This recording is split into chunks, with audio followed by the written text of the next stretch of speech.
Gonzalez Thomas, Present. Gilbert, Present. Meadows, Present. We will now say the Pledge of Allegiance.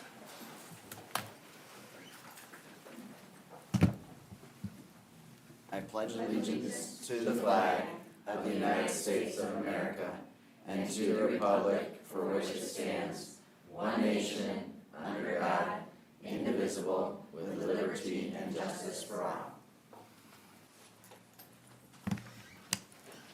Tom, are there any items to remove or add from the agenda? Yes, item to note, agenda item 8.4 should read authorization of RAM agreement. Thank you. Does the board have any questions about that adjustment? All right. I will entertain a motion to approve the agenda as discussed. So moved. Motion by Raquel, Second. second by Rob. Cindy, please lead us in a roll call vote. Meadows, Yes. Gilbert, Yes. Garrels, Yes. Arolandu, Yes. Gonzalez Thomas, Yes. Motion passes. All right, item number 3, celebrations and recognitions. So the board would like to recognize the efforts of our health services and community outreach staff. Hi, everyone. I'm Amy Nelson. I'm the Community Outreach Coordinator for Batavia Schools. I work with families who are homeless or in crisis in some way. And in partnership with our amazing district nurse, Kelly Coonrod, we were able to provide some excellent services. So I'll let Kelly introduce herself. Hi, I'm Kelly Coonrod. I'm the district nurse. I just want to say that thanks for having us to celebrate this great community service that we supplied not only to the east side but the west side.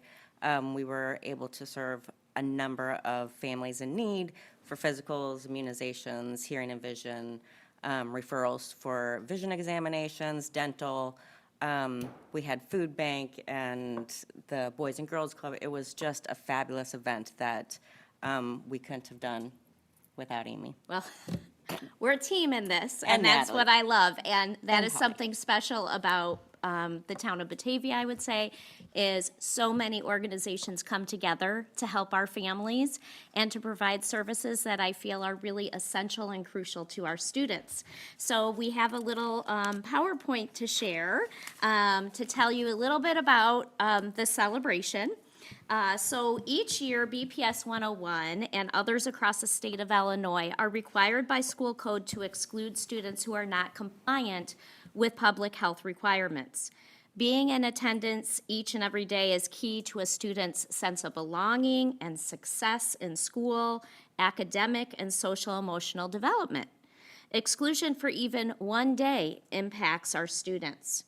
In looking at our district exclusion trends, we notice that most often the students and families impacted by medical exclusions rely on public agencies and assistants to access care. In 2025-2026, 950 of our 5,063 BPS students were eligible for federal subsidy. That's nearly 19% of our student population, and we see that number growing each year.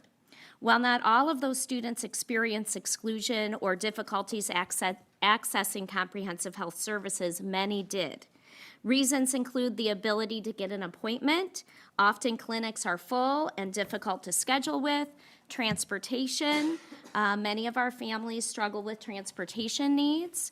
And sometimes a barrier is fear or stigma, particularly when considering mental health services that are definitely needed. Our hypothesis was that if we could partner and bring services to the school and community, we could eliminate most of those barriers. So this is our second year in doing this health fair. And for the second year in a row, we brought health services on site at Mercy Housing, Batavia Apartments. And then also on our west side of Batavia, we did one at HC Storm School. Those services included dental exams from Familia Dental, vision screening in conjunction with the Batavia Lions Club and Walmart Vision, which we just started a partnership with last year, and physicals and immunizations from Prism Health Services and the Ronald McDonald Caremobile through Advocate Health. At both events, we were able to have even more resources. That list, I believe, says it all of those resources that came together to make things possible. to make more resources available to families to help remove obstacles, such as the Northern Illinois Food Bank was on site, who helped families sign up for SNAP benefits or receiving food help. They also brought food boxes to our event at Mercy Housing, which was incredible. Families walked away with 1-2 boxes of food for their family, and they were in awe when they left, honestly. Families also signed up with our Batavia Food Pantry and Clothes Closet, where families can receive food help twice a month and then also receive clothing help as needed as well. We also had our Boys and Girls Club on site, helping families sign up for the first ever summer camp held in Batavia with the Boys and Girls Club this year.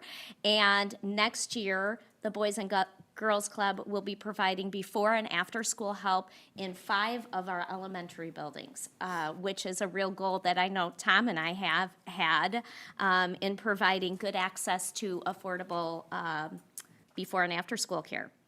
Also, we partnered with Suicide Prevention Services and Family Counseling Services during the school year to bring crisis services and mental health counseling right in our buildings to provide services in addition to the supports of our own Student Services department.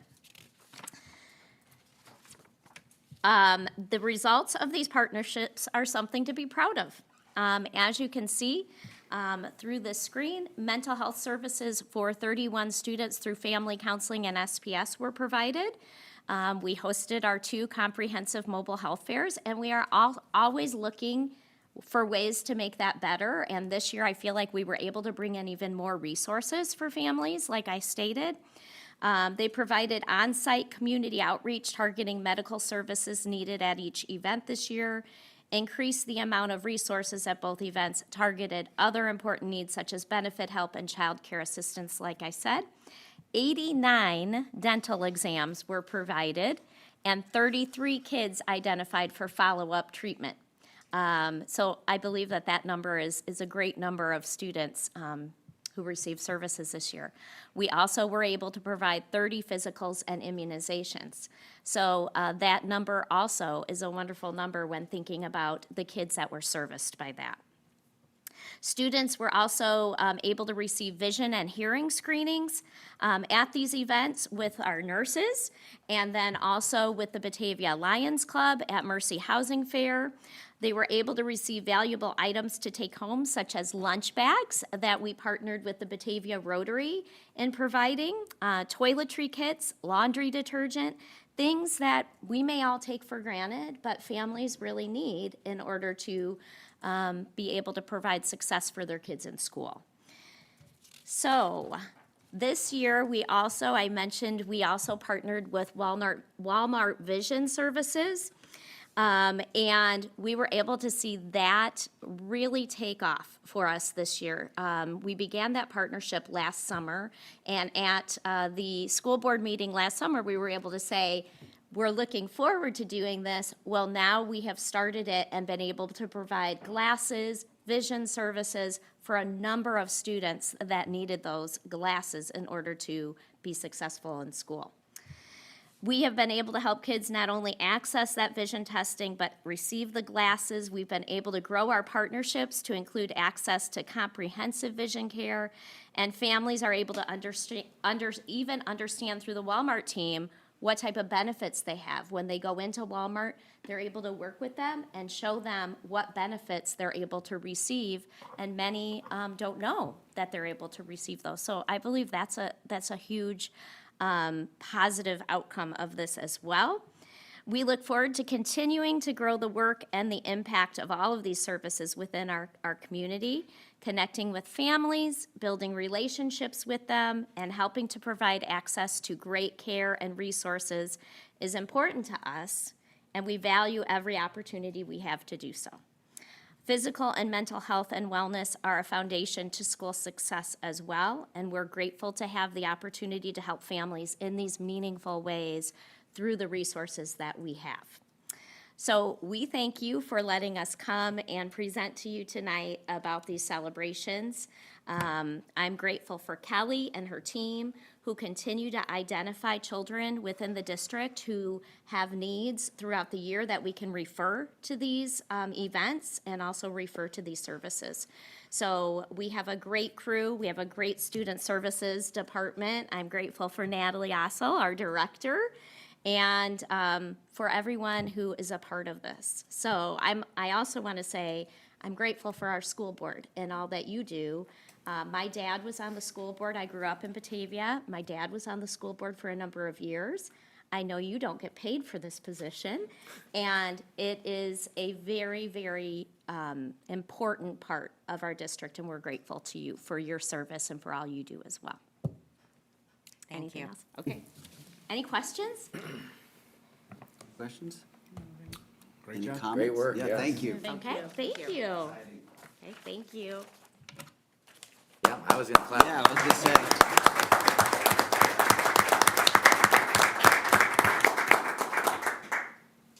All right, Drew.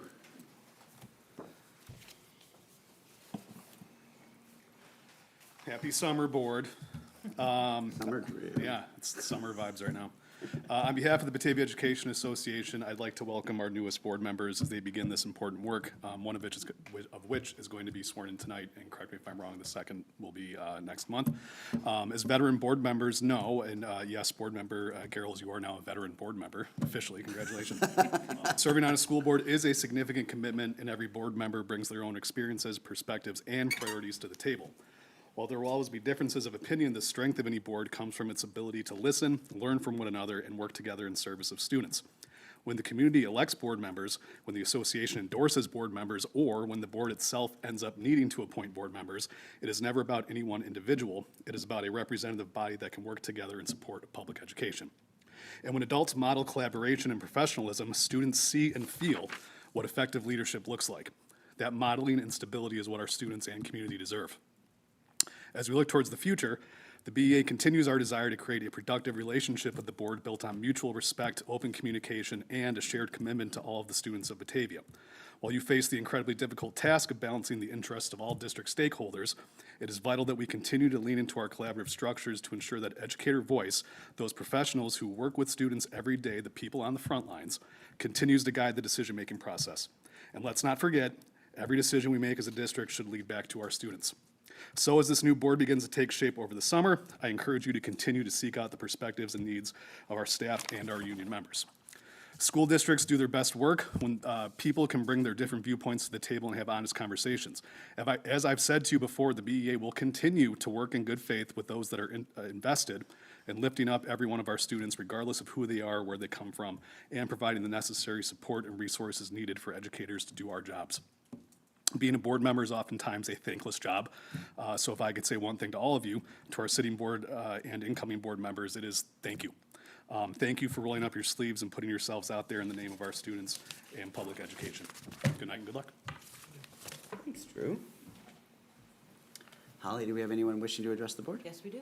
Okay, thank you. Welcome to the board, the meeting of the Board of Education. If anyone wishes to address the board this evening, please make sure you see our recording secretary submit a form for addressing the board. Please put in your full name and address on the form. In general, the board will not answer questions or engage in dialogue during public comment. This does not mean we do not take your concerns or comments seriously. The board values active community participation in the district's endeavors and encourages people to engage in the district using appropriate channels and systems designed with your input in mind. Board members are not involved in day-to-day operations at the district and cannot engage in district business individually. If you have specific questions or you'd like to further engage with the district, you may submit your questions using the link on the website, and the appropriate staff member will reach out to you. Holly, would you please call our first person? Thank you, President Meadows. Speakers will be called up in order of form submission. First form received, first person invited to speak. When your name is called, please come to the podium so that you can be heard.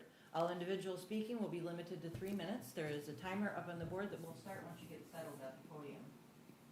At any time during this meeting, written comments may be submitted to Cindy Rodriguez to my right. Speakers should conduct themselves with civility and respect towards others. Our first speaker is Tom Mazzacavallo. Good job. Hello, everyone. Thank you for giving me a chance to speak. My name's Tom Mazgavallo. I have two kids that attend Hoover Wood, a 10-year-old and an 8-year-old. I'm here to speak about screen times and technology, like I'm sure you'll hear others. Earlier this year, I got the chance and privilege to participate in Watchdogs. I got to spend a day in the school, half with my younger student, half with my older student. I want to share my experience about half that time. So when I went with one of my students to a special, the teacher gave them an assignment, asked them to do it, said once they're finished, they can spend time on their computer. Although there were students that spent the class actively engaged in the assignment, the majority spent 5 minutes doing the bare minimum and spent the next 40 minutes on their computer playing games and watching YouTube videos. Later that day, at the end of the day, the teacher gave the kids time to read a book or, if needed, to catch up on work that they had, whether that was packets or on their computer. Again, some kids read, worked on their packets, but the majority walking around the classroom spent the 30 or 40 minutes playing games and watching YouTube videos. I read the report that Superintendent Kim shared about classroom time discussed, and in my experience from the classroom, severely underestimates the amount of screen time that some of the teachers allow our students to have. The report, however, did not discuss at all the limitations on what they can use those computers for. Yes, computers can be critical or very helpful in our kids' education, as the report says, doing research, working on reports, but kids have access to much, much more. What I ask the board to do is to look into studies and to set research-based guidelines to help our students and our students use the computers and technologies for success in the classroom and life outside of it. That's all I have to say. So thank you very much for your time.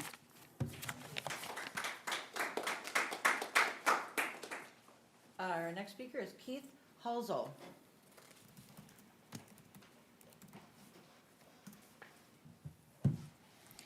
Thanks.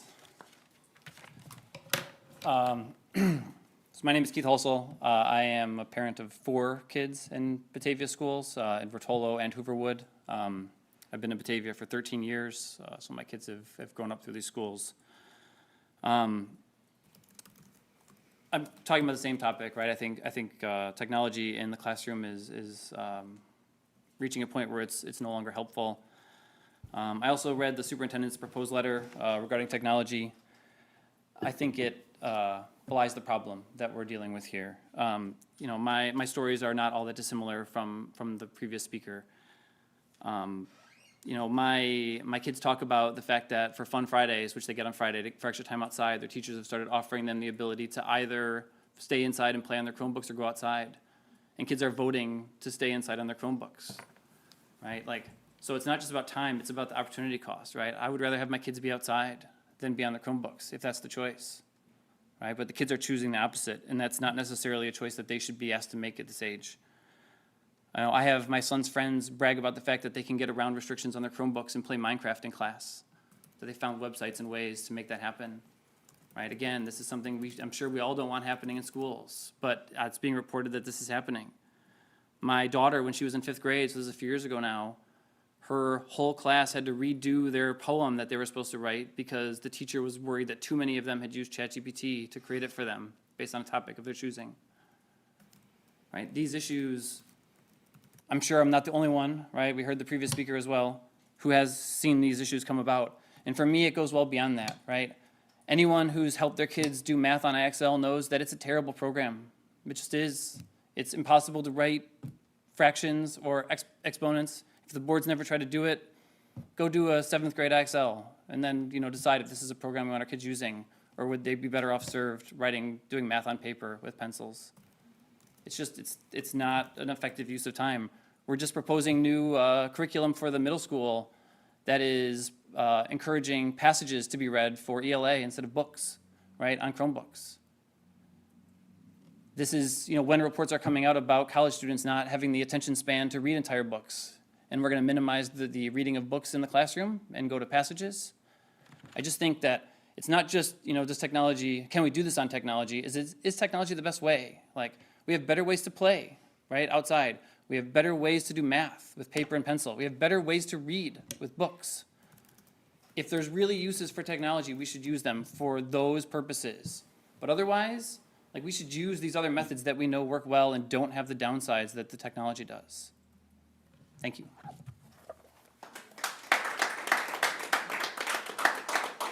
Our next speaker is Haley Lamb.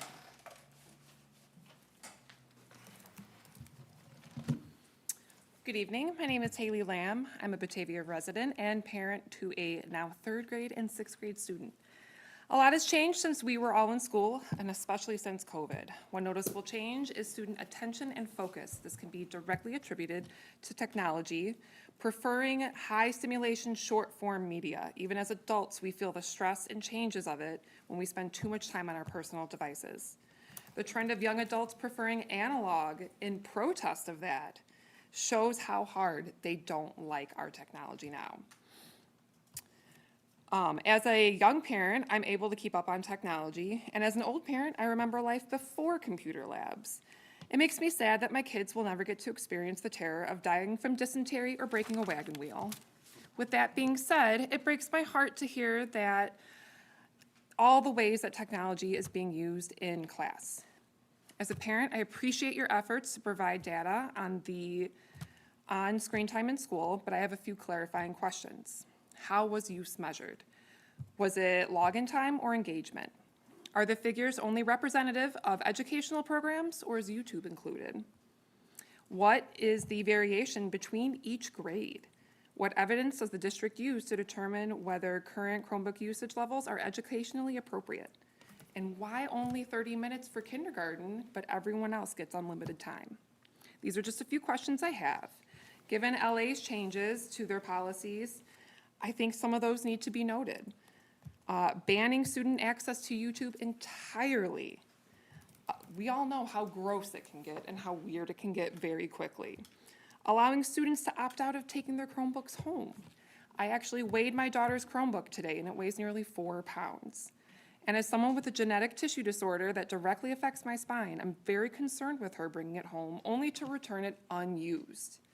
The American Academy of Pediatrics recommends that a backpack should only weigh 5 to 10% of your body weight, meaning that my 80-pound 6th grader shouldn't have the opportunity to bring home her Chromebook and anything else.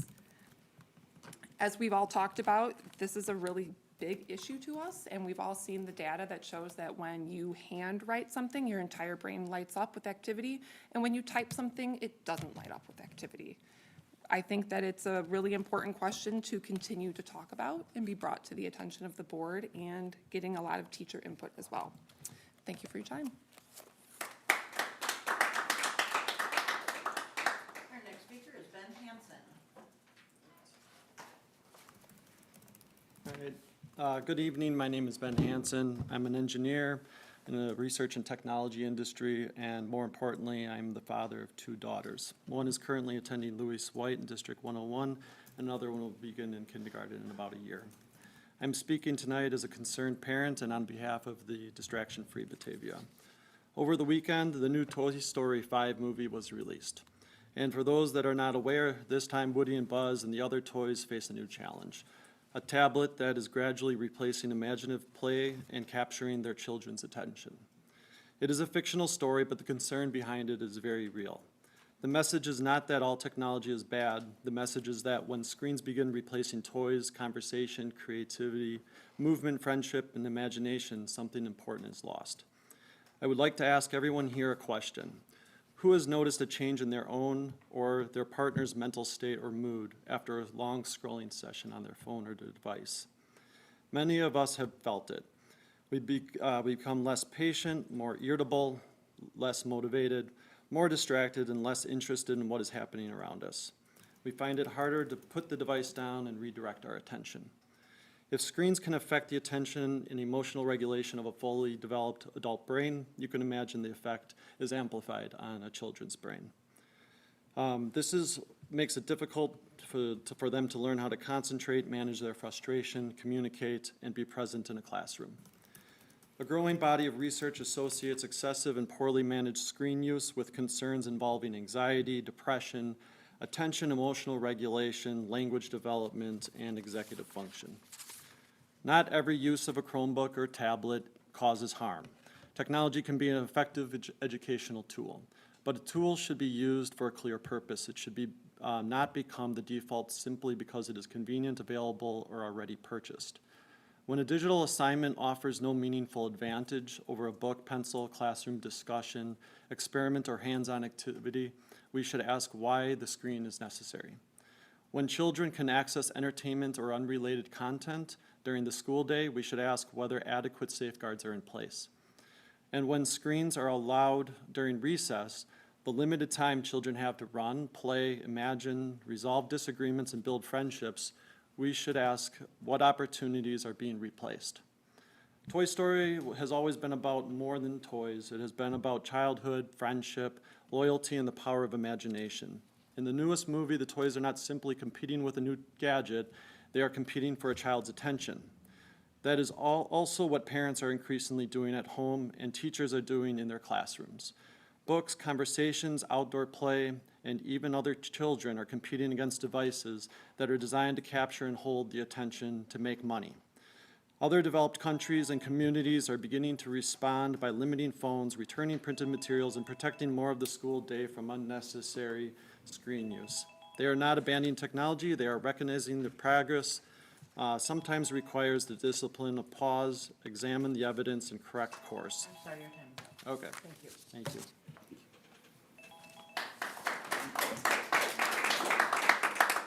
Our next speaker is Meg McDermott.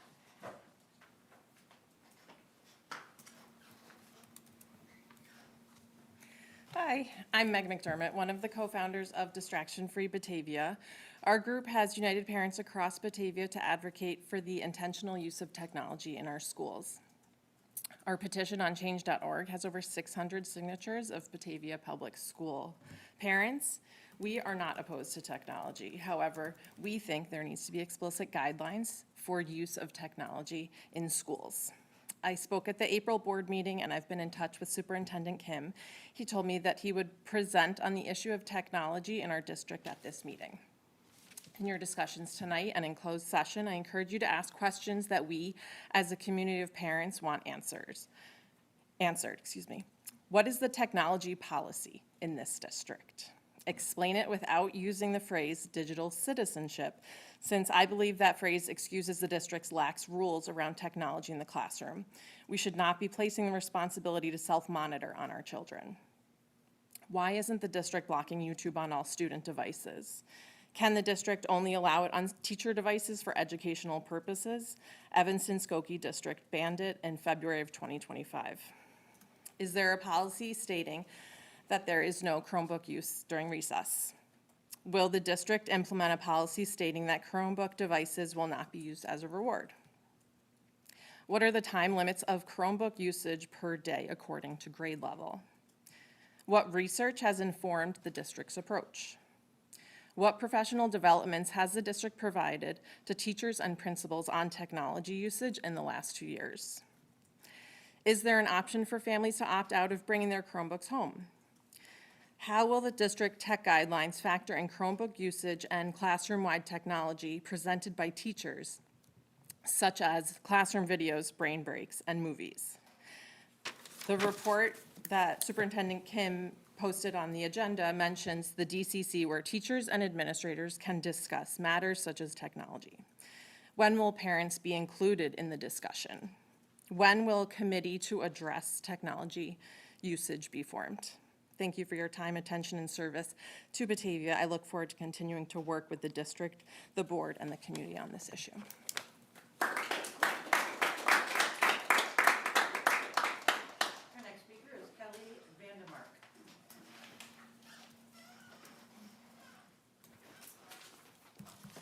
Hi, I don't know if they'll be as polished as the previous speakers, because I just decided last minute I was going to speak. But I also want to speak toward Distraction-Free Batavia. My kids go to Hooverwood High School. I represent a fifth grader and a third grader. one of my biggest points is I hate YouTube. I've been told by some teachers that it's essential to learning, and I can't buy that. I feel like maybe teachers could use that as a tool from their own computers. I think having such a broad, seemingly unlimited access to it at all times is harmful. There was an incident involving some pornographic content in the 4th grade this year, and I'm not sure where that content came from or how it was distributed, but very concerning. The Chromebooks coming home, I don't see how that's necessary. I feel like it's addictive, tempting. I don't think that kids can be responsible on their own for it. And me as a parent, I work with, I feel like it's the teachers and the parents' responsibility hand in hand to, sorry, I'm not very well-spoken because I'm nervous, but I just work with the teachers a lot. I do a lot at home with my kids. I'm a reading tutor in Geneva Middle School, and reading is very important to me, but playing outside and getting, a lot of different exposure to sports and nature, and I just try to make my kids very well-rounded, and I just feel like once presented with this, here you go, here's this $1,000 piece of technology, go home, now be gone, and parents, you have to deal with it. And I don't feel like we were really given a set of rules for how to manage this at home. I hated the technology, I hated the YouTube, I'm like, I hate the computers. And then I thought, you know what, okay, I'm gonna try to embrace this. I'll try to focus on the learning apps and that sort of thing. The kids are only entertained with that so long, they tire of it. They want YouTube, they want Reels, they want the next thing and the next thing, and it's killing my kids' attention spans. That's how I feel. It's already on the TV, like I gotta figure out how to get YouTube as an option off my TV. Sorry, I'm a little all over the place, but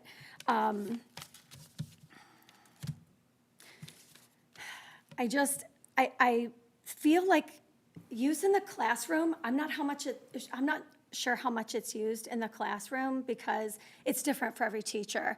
My daughter's teacher doesn't seem to use it very much, and there's a lot of worksheets that come home, and I really appreciate that. My son, having been in 2nd grade, it's a lot of like, oh, PowerPoints, free time, and what Mr. Mazzacavallo was talking about. So, apologize, I'm so nervous, but thank you for hearing me out.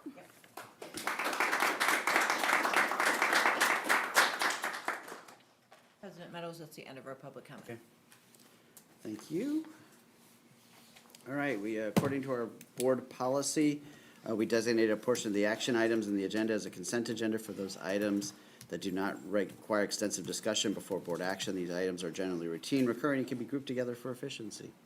Brad, would you care to do your best impression of Steve to guide us through this? Take all time QB here. The board certainly has met a lot. So 6.1 is the approval of the minutes from May 19th. 6.2, approval of the minutes from May 26th. 6.3 is the closed session minutes for May 26th. 6.4 is the approval of the minutes from June 16th. 6.5 is approval of the closed session minutes from June 16th. 6.6 is the approval of minutes from June 18th. And 6.7 is the approval of closed session minutes from June 18th. So those are your minutes. 6.8 is the approval of your regular payroll and bills. 6.9 is the personnel report. 6.10 is the destruction of closed session recordings from December 17th, 2014, as time has elapsed on those. 6.11 is the approval of the consolidated grant application, which is necessary to help us get our grants submitted on time. 6.12 is our Power School renewal. There's some wonky numbers here, but we'll just go with what they had. 6.14 is the Chromebook warranty renewal. 6.15 is the approval of the authorized depositories. 6.15, which should be 16, is the approval of the disposition of vehicles, which Mark talked about last month. 6.17 is the recertification of hazardous bus routes. And 6.17/18 is the approval of support contracts and software services for the curriculum department. Thank you, sir. I'm going to say any questions, but I know there are some, so go for it. I have a question just about the personnel report, just wondering how we're doing with hiring for the upcoming school year.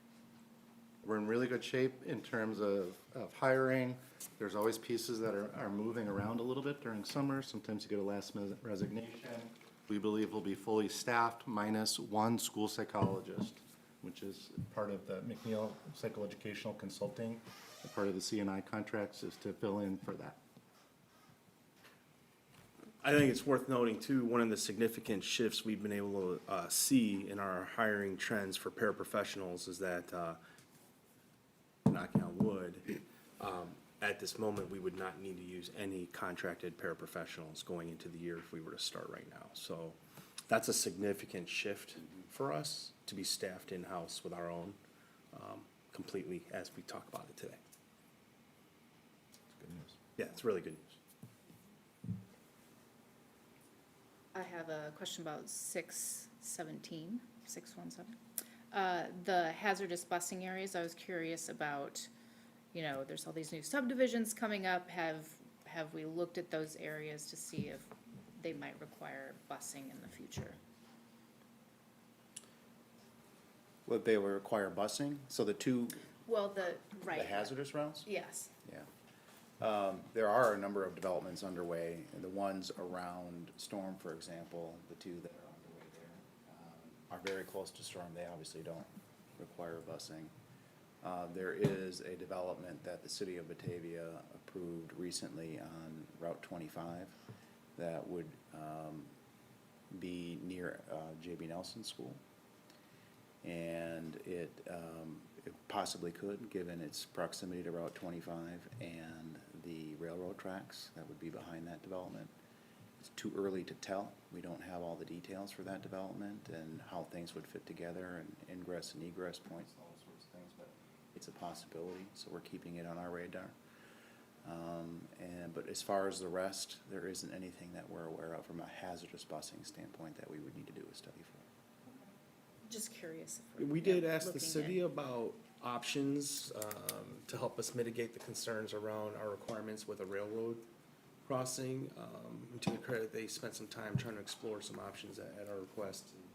Unfortunately, I don't think there's gonna be a good solution there. No, it doesn't sound as though that's the case, but we obviously are a school district built around neighborhood schools to the extent that is practicable. And so we want to maintain that moving forward as best we can.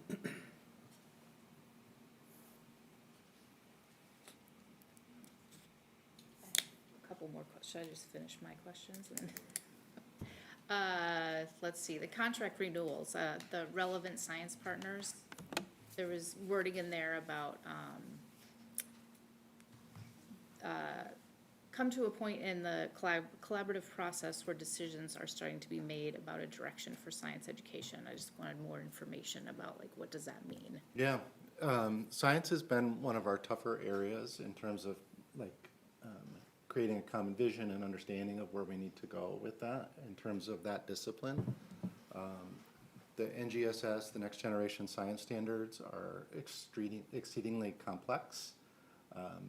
They're not super clear in terms of like what should be done at which grade levels. There's far too many standards, so we've spent a lot of time studying the standards.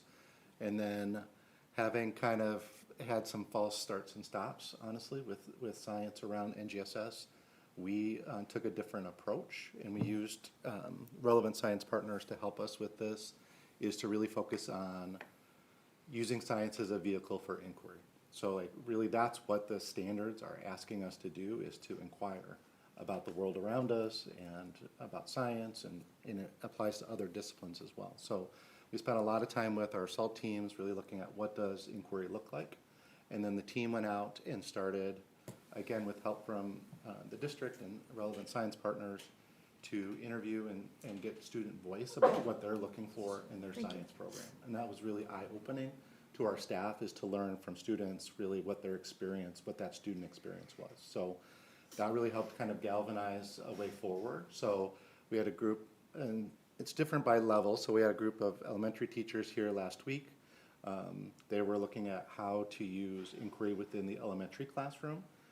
And that's hard because elementary teachers teach all 4 subjects. We have a new ELA curriculum rolling out, new social studies rolling out. So how do we do that? But there was a group of teachers who were going to be kind of our frontline workers there in terms of like getting in and getting messy with some science concepts around inquiry.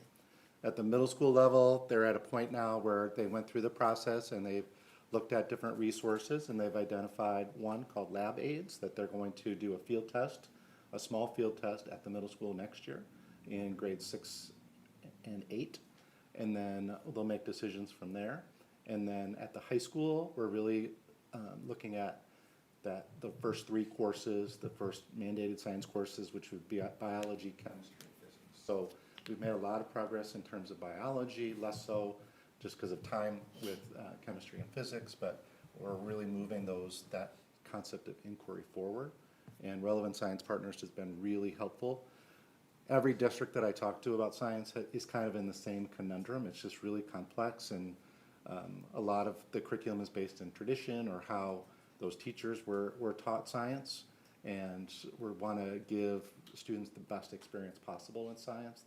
They absolutely love the hands-on nature of science and the inquiry aspect of science. So we're at a point now where each level is kind of making some decisions, and we're gonna use Relevant Science Partners to help us through that.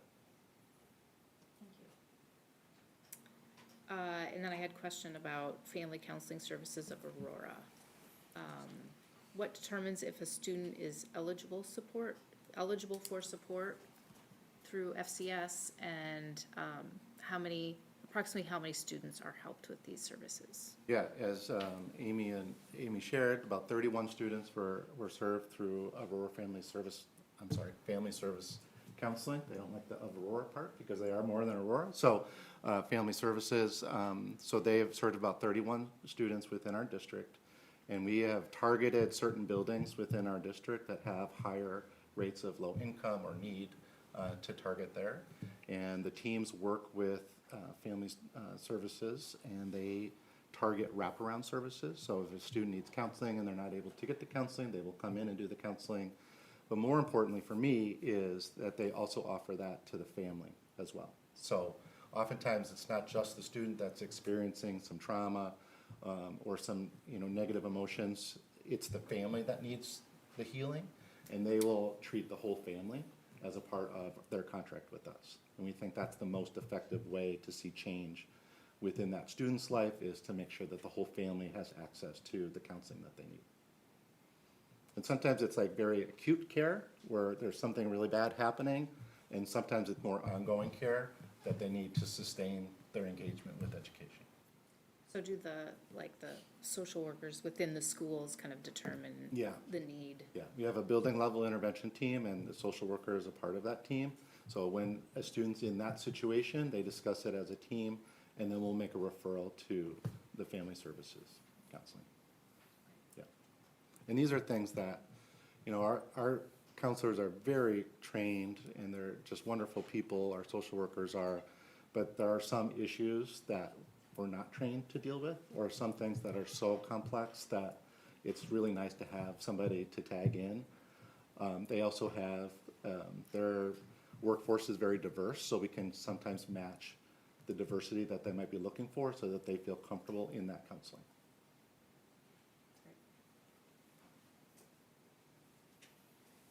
I have a question on 611, the grant applications, just maybe a little bit more clarity for my benefit. Is it fair to ask how much dollars are associated with these grants that we're looking at this time? Yeah, we don't know, we don't have all of the allocations yet, but this is an umbrella grant application. So this is like step 1. They added this a few years ago, where we have to have this umbrella application, and under it sits Title I, which is approximately $600,000, Title II, which is for teacher professional development, which is about $60,000, and then Title IV, which is about $15,000 for us. So in terms of title grants, we're not a big hitter in the state of Illinois. If you looked at West Aurora, they're probably in the millions of dollars in terms of each of those grants. It also sits under that is the IDEA grant for special education. That's a much larger, so that's probably Tony, like 1 point something million? We'll actually get a closer glimpse at that later and during the tentative budget. We'll get to that So you presentation. can see those grants. But that umbrella application has to get approved, and then we can start doing the individual grant applications. And if we have to periodically bring it before the Board of Education, or if we change some of our goals, we're also required to bring it before the Board of Education. So that's why you're seeing it. And I guess that was, maybe Tony answered it, but that was my second. Do we count on these grants as part of our budget? Yes. Okay. And is there a chance we don't get the grant? Yeah, they can find reasons not to provide the money, and there can be different, the allocations can change, but at this point, given the conditions as we understand them, there's a certain amount that we can expect. In some cases, they'll be carryover funds from prior years or unallocated funds that they redistribute with additional allocations that we may have to budget for later in the year. But it's, to some degree, it's a moving target, but it's fairly certain. These are all pass-through grants, so we spend the dollars and then we get reimbursed for those dollars. So it's not like we're getting a chunk of money, it's in and out.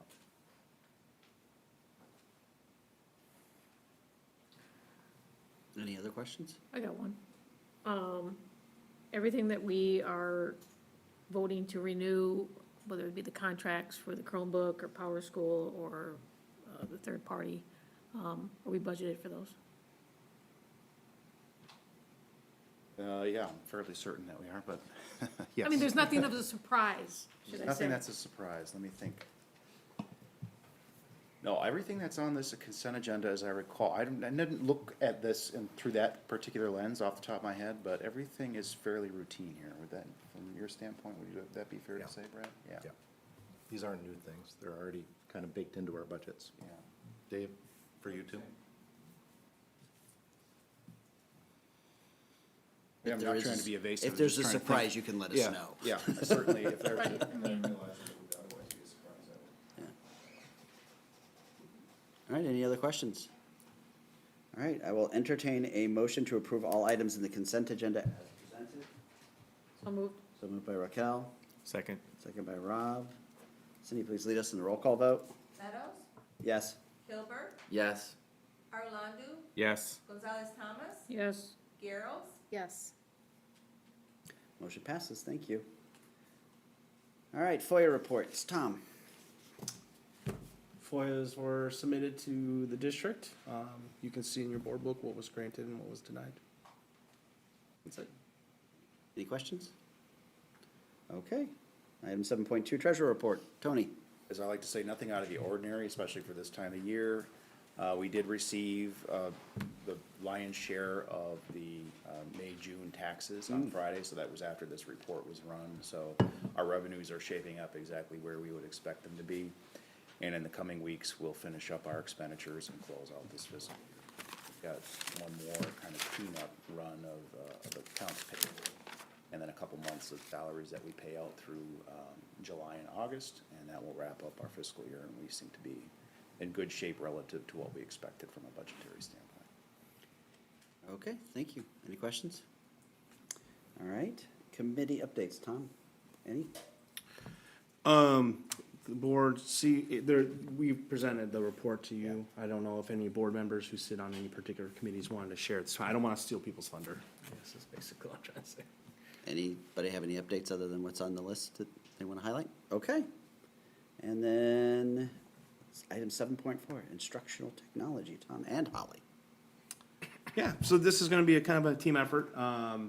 We work together on this, and obviously, as you've heard tonight, a part of our motivation was to kind of put some of these numbers and data out for the board to see. This was written in a manner that we would like to share with parents, but, obviously, board, if you have feedback or anything that you'd like to add to it, whether it's here tonight in this session, or if you'd like to think about it and then, share and provide something to me, just send it to me.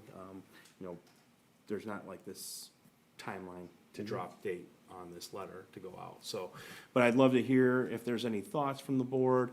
I will tell you on our end, You know, one of the things I've shared with some of the stakeholders that I've talked to personally is that, you know, a lot of this is a great conversation. I don't look at this as something that's built around sides or, you know, us versus them. That couldn't be further from the case. I think everything we've heard, everything the board has seen via email that's been submitted to you, these are all really good talking points. These are really good things and considerations that we should be looking at. I've shared this before, and Brad's also shared at our district May 26th board meetings report to the board on the kind of the closeout of the year. We have been having conversations with our partners, you know, in the BEA leadership team. We've talked about technology in a broader sense, even more than just screen time or solely instructional practices to specific platforms. But we've talked about the use of AI.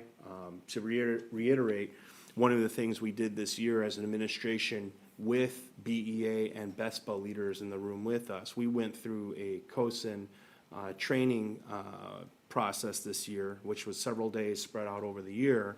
And one of the things that training did was help us create a framework about how to look at the use of AI in schools.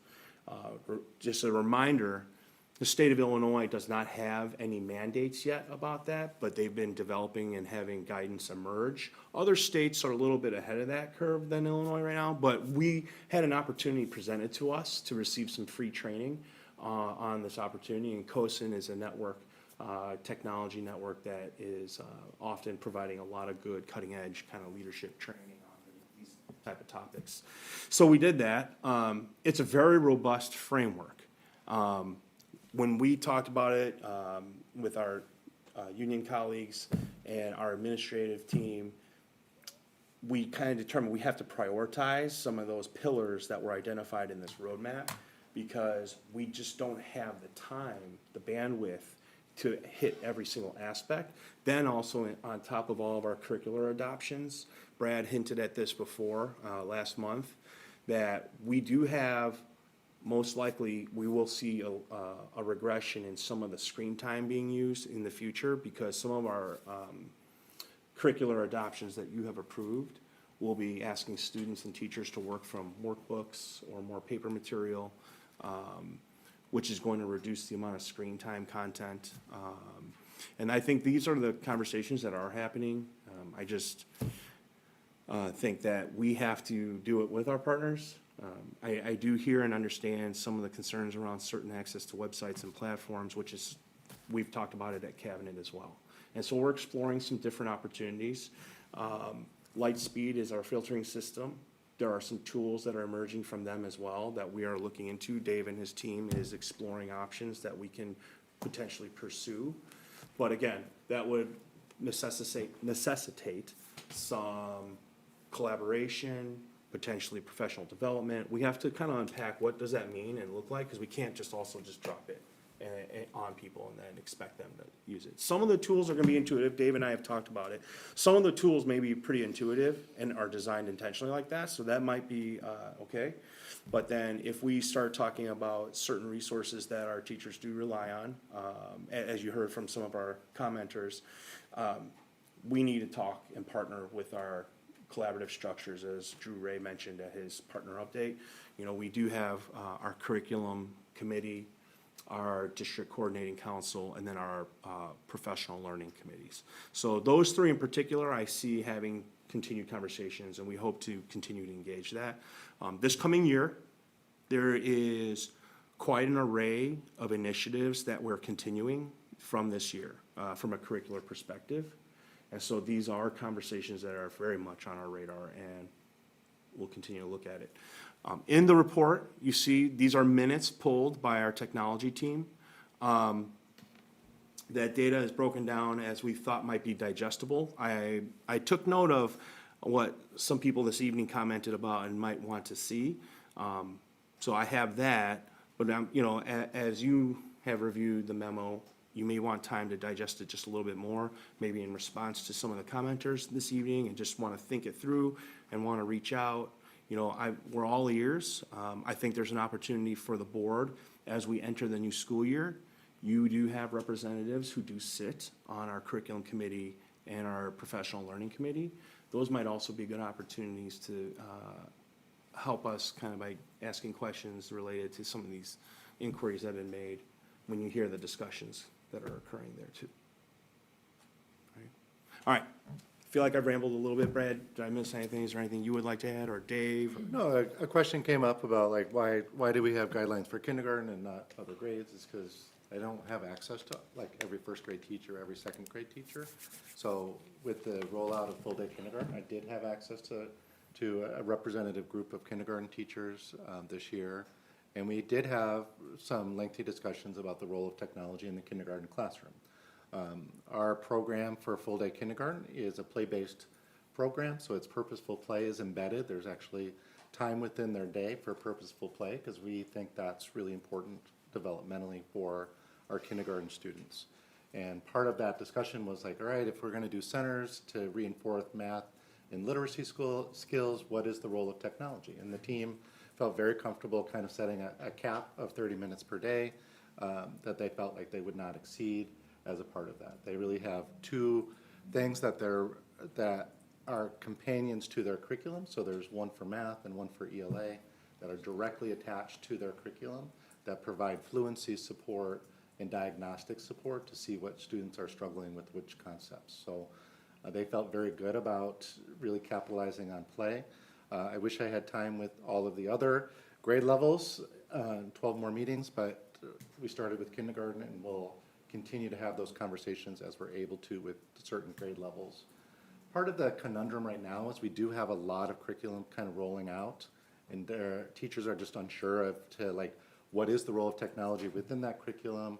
The teams that have selected these were very cognizant of technology overload and being overly reliant on that as a part of the curriculum.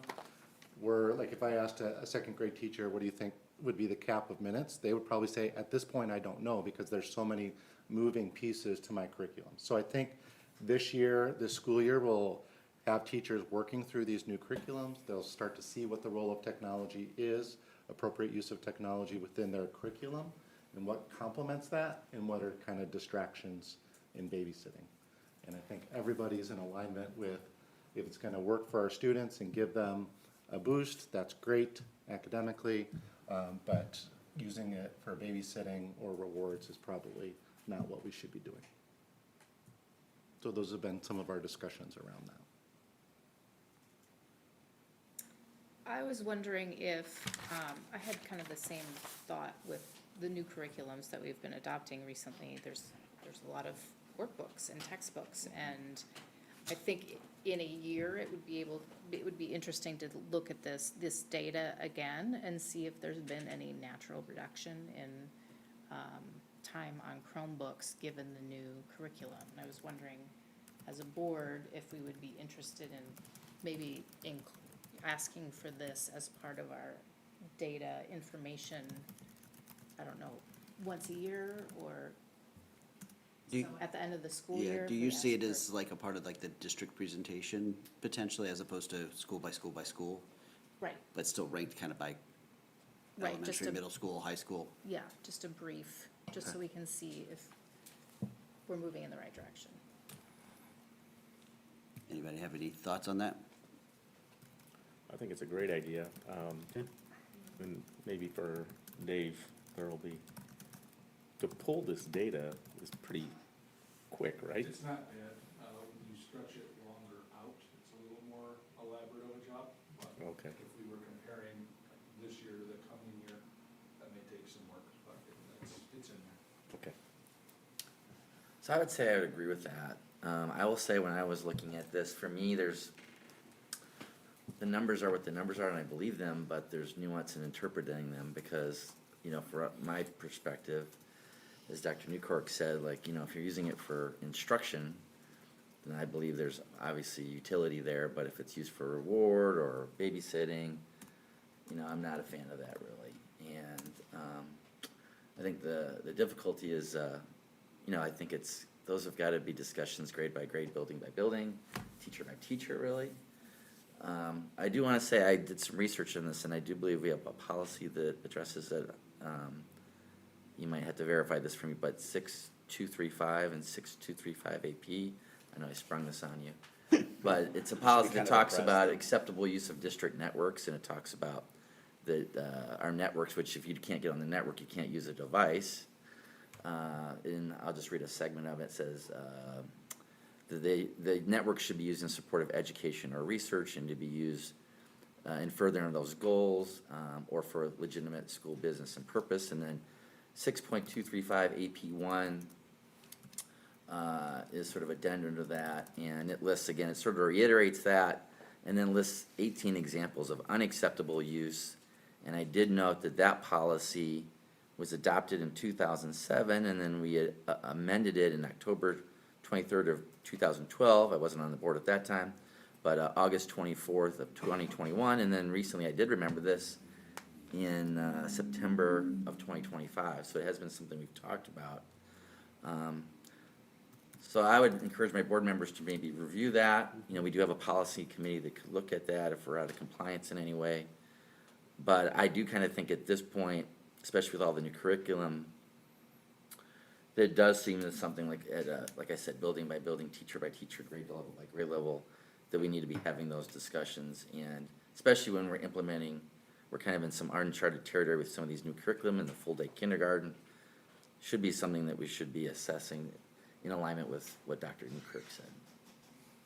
And then I will say also, Mr. Kim said we have these committees that we get assigned to and sit on. So one of them is CAC, which stands for Curriculum Assessment Advisory Council. So I guess I would encourage, as board members are sitting on those committees, as the year progresses and we start to have those discussions, you know, to be inquisitive, participate, and then when we gather again, to report back what those discussions are.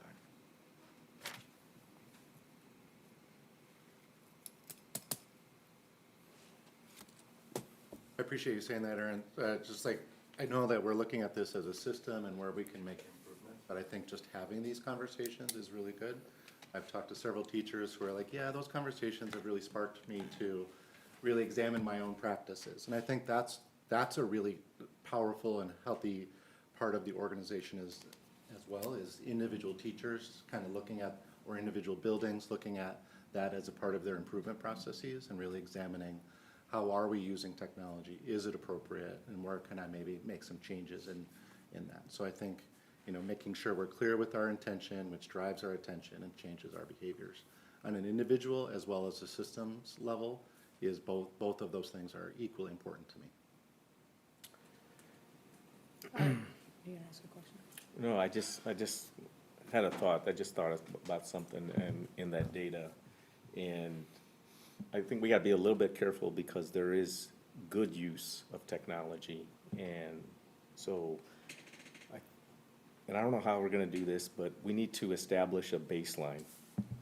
Maybe we use it through this year because with all the curriculum changes that are going through. But we need to establish a baseline for what would be an appropriate use per day in school, and then compare against that baseline going forward.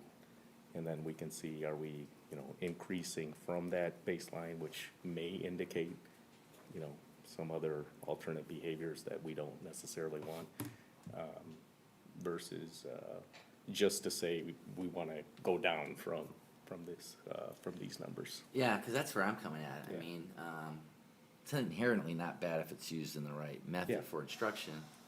But if it's, used for reward or in lieu of interaction when there could be that, or growth, then that's where I would say we have an opportunity for growth and discussion to figure out a better way to use technology. But, Yeah. because I agree. I have one quick question, and you may not remember, but when we were looking at the curriculum resources in these past few years, did the companies that were trying to, let's say, sell us the curriculum or whatever, did they say they liked going back to paper and pen because of these new studies, or did they not say at all? They're always trying to push their software. They all have a software platform. They're always trying to push that. But it's been interesting in these field tests how that has kind of panned out. So, for example, at the high school with the Savas field test, which we're now moving towards implementation, they have a workbook that comes with that, and our teachers at first were like, we're not gonna use that. Like, our kids don't wanna use that. And the company was like, no, like, just try it out, we'll give it to you for free. So in our field tests, the students had workbooks, and that was the number one thing, like, the first check-in we had with the teachers that were in the field test was, the kids love the workbook because it keeps them on track and focused, and the teachers liked it too because they used it as like a formative assessment to guide the class to see where kids were struggling. So that was like a real surprise for that team. It's also, I think you heard this when we went for adoption with the CKLA, the elementary, as well as the staff reported that they felt like that was super engaging to their students, kept them off the Chromebooks, but was super engaging. They use the assessment platforms online, both Savas and the Amplify CKLA. They're using that more for assessment because it's a quick way to get feedback to students, but they're using less of it for just delivering the regular curriculum. They're using the workbook. So those were kind of learnings but every company is pumping their software at us all the time. When we're looking at, I'm sorry to step on your toes there, but do they offer options of like software, but then traditional, pen and paper? Yeah, you always get the software with it because they're just flipping a switch on, but like the workbook, we do pay for that. It's a resource that the district is paying for that accompanies that curriculum. But the teachers and the students have reported really positive things about it, so we think it's a complement rather than a distraction. Do you feel that over the past few years, these companies that are providing our curriculum resources are moving back to pen and paper with the support of, systems? Or do you think, I'll be honest, like, I don't really know that much about in the classroom, but like, I know, like, our math was maybe more online. A lot of maybe resources were online, and now it's pen and paper. And I don't really know about ELA prior. Yeah, I think they're really trying to sell through their software. And then now all of these software systems AI is embedded within all these software systems. So like they've invested a lot in these software systems, so they will continue, I think, to use that as a lever to push districts, into purchasing their products. I think that's what's really important about the field test because it reveals things through our experiences and the way that our students respond to those things. That's been kind of the learning for me is like we got to watch those field tests for how students interact with the technology, what it's doing for our classrooms, what it's not doing for our classrooms, and just be a much more savvy consumer of those online platforms that come with your curriculum resources. They are very slick and pretty and attention grabbing, but it's what are we doing with that and how are students responding? If you have a kid on a Chromebook all day, like 84 minutes a day at the middle school, to me was the one number that stood out, and I was like, that's kind of a lot. Where we have to really look at, all right, those kids are in 7 classes, that's about 10 minutes per class. Are we using that effectively? Is the technology that's coming with these curricular resources effective in doing that, or are there other ways to do that? And I think we're learning through the field test what's been effective and what's not. But they're selling hard. Any other comments? My only couple of notes is one, I'm happy to hear that a number of the people that came to speak talk specifically about how they're not specifically talking about they're against technology, they're for appropriate use of technology, appropriate times for it. Brad, I do also appreciate the involvement of the staff and their ability to kind of recognize the concern there and be able to kind of embrace that. And to be able to kind of make sure that that's it. Because one of the things I get concerned about is one of our big tenets is to meet students where they are and to be able to help them figure out and identify those that are in need of additional support.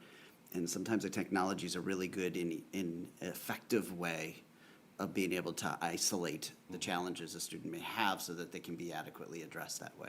Yeah. But it does not seem as if it's becoming that's our replacement for teachers doing what they do very well.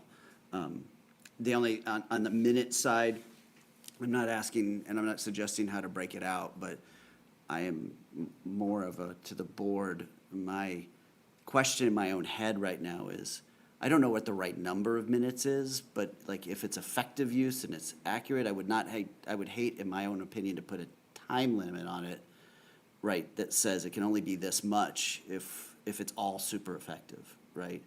And then lastly is kind of, as we're after maybe the curriculum items and some things move through, is there a consistency concern across those that are using it, right?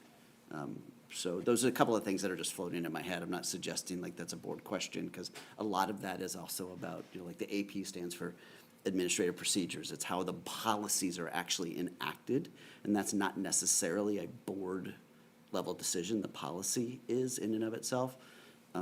So I'd be interesting to see, because I think we do need to be on top as a board.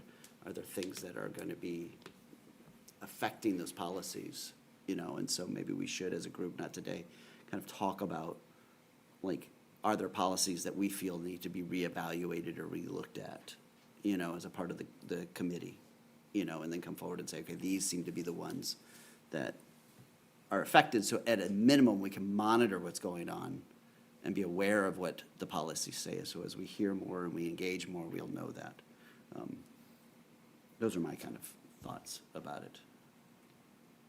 Any response? No, I just agree with you. I think Rob said it too. It's like Yeah. the number is not really the number. It's if it's Yeah. being used effectively. I just do think like even, I've had kids that have gone through the district, and there's a big difference between a kindergarten or a first grader using technology and a senior in high school. And so there's a lot of nuance to it, but, yeah, it's just that the minutes are being used in the correct way, then, yeah, that's what we should be doing, especially if it's meeting kids where they need to be. Right. If it's, again, I'll say it again, a reward or, then that's not really, there's probably instances where that's not appropriate, maybe that we need to re-examine, but that would be, I think we need to have discussions with our partners about the district, at the school level and the buildings and make it top of mind so we can be more conscious of what we're doing. So I did hear one in that discussion, at least one item, and one maybe a reminder, but to the board members of the committees, but one item was talking about asking the administration to present, at least on an annual basis, kind of a technology use summary in some capacity. So I think it would make sense that if there's an expectation that it's kind of more of this, that we might put our heads together in fair and appropriate open meetings to be able to kind of provide some more direction on what we might be expecting to see. So if you've got kind of individual questions, Tom, would it be fair to kind of reach out to you? So No, that absolutely. you can kind of dig in Absolutely. and figure out, because the data's deep and the data's wide, and you could parse the data a million ways, and we also have there's also concerns about inadvertently, identifying specific students, which we can't do, and also on the other end, I don't want it to be so overly generic that there's nothing actionable or even understandable about it, so. There's, and, with our committees, not convening until August. Yeah. At earliest, there's time for you to, like, get those to me and allow us to have conversations with the 2 new board members that'll be seated by then, right? So we have one tonight, we'll have one on July. I think it'll be important to have those perspectives as well, because there's not like a drop date to this. But there certainly is, as Brad has already alluded to, there's going to be a continuous cycle of conversation around it, right? Yeah. And which board representatives will be a part of that when you sit on the curriculum committee and professional development committee, professional learning. I'm also happy to hear that this is a continuing conversation, because. Well, yeah, It's it's kind of tough. like our health, right? I mean, you go in for a checkup, you get a good report. It's not like you don't come back for 20 years, right? Or like the work's done, I'm healthy, like I've Yeah. achieved that, right? Like things change, things evolve. I think we had a commenter say that tonight, like, yeah, I mean, I like to think I'm still young, but I realize I'm at an age where kids going through school today is not a similar experience to what I had, right? I'll just speak for myself. I won't speak for anybody here. In that, there's truth in that, right? Like, and even as an educator, we've seen over time, like, how things have evolved in our field, in our profession. So I think it warrants that continuous discussion. I mean, as you've heard, we're gonna be doing a lot this year. You know, we're continuing to do all the work that we've been getting going here. So, yeah, it's right time. Okay, Okay. All right. all right. So we'll talk about you all sending me stuff. Yep, everybody will reach out to you if they've got specific things so that we can kind of craft what's possible and not what is a burdensome challenge to pull together and make sure that it's meaningful for us and frankly for the community as well, for what is seen. Okay?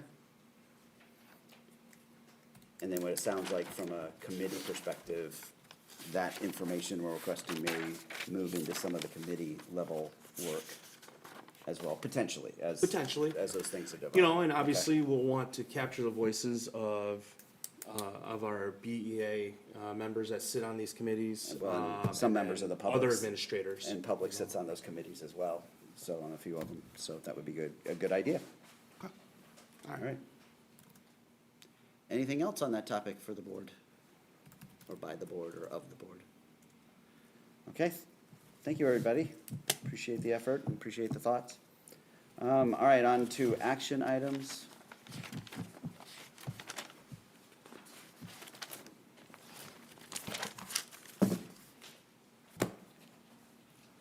All right, action item 8.1, approval to place the 2027 tenant budget on public display.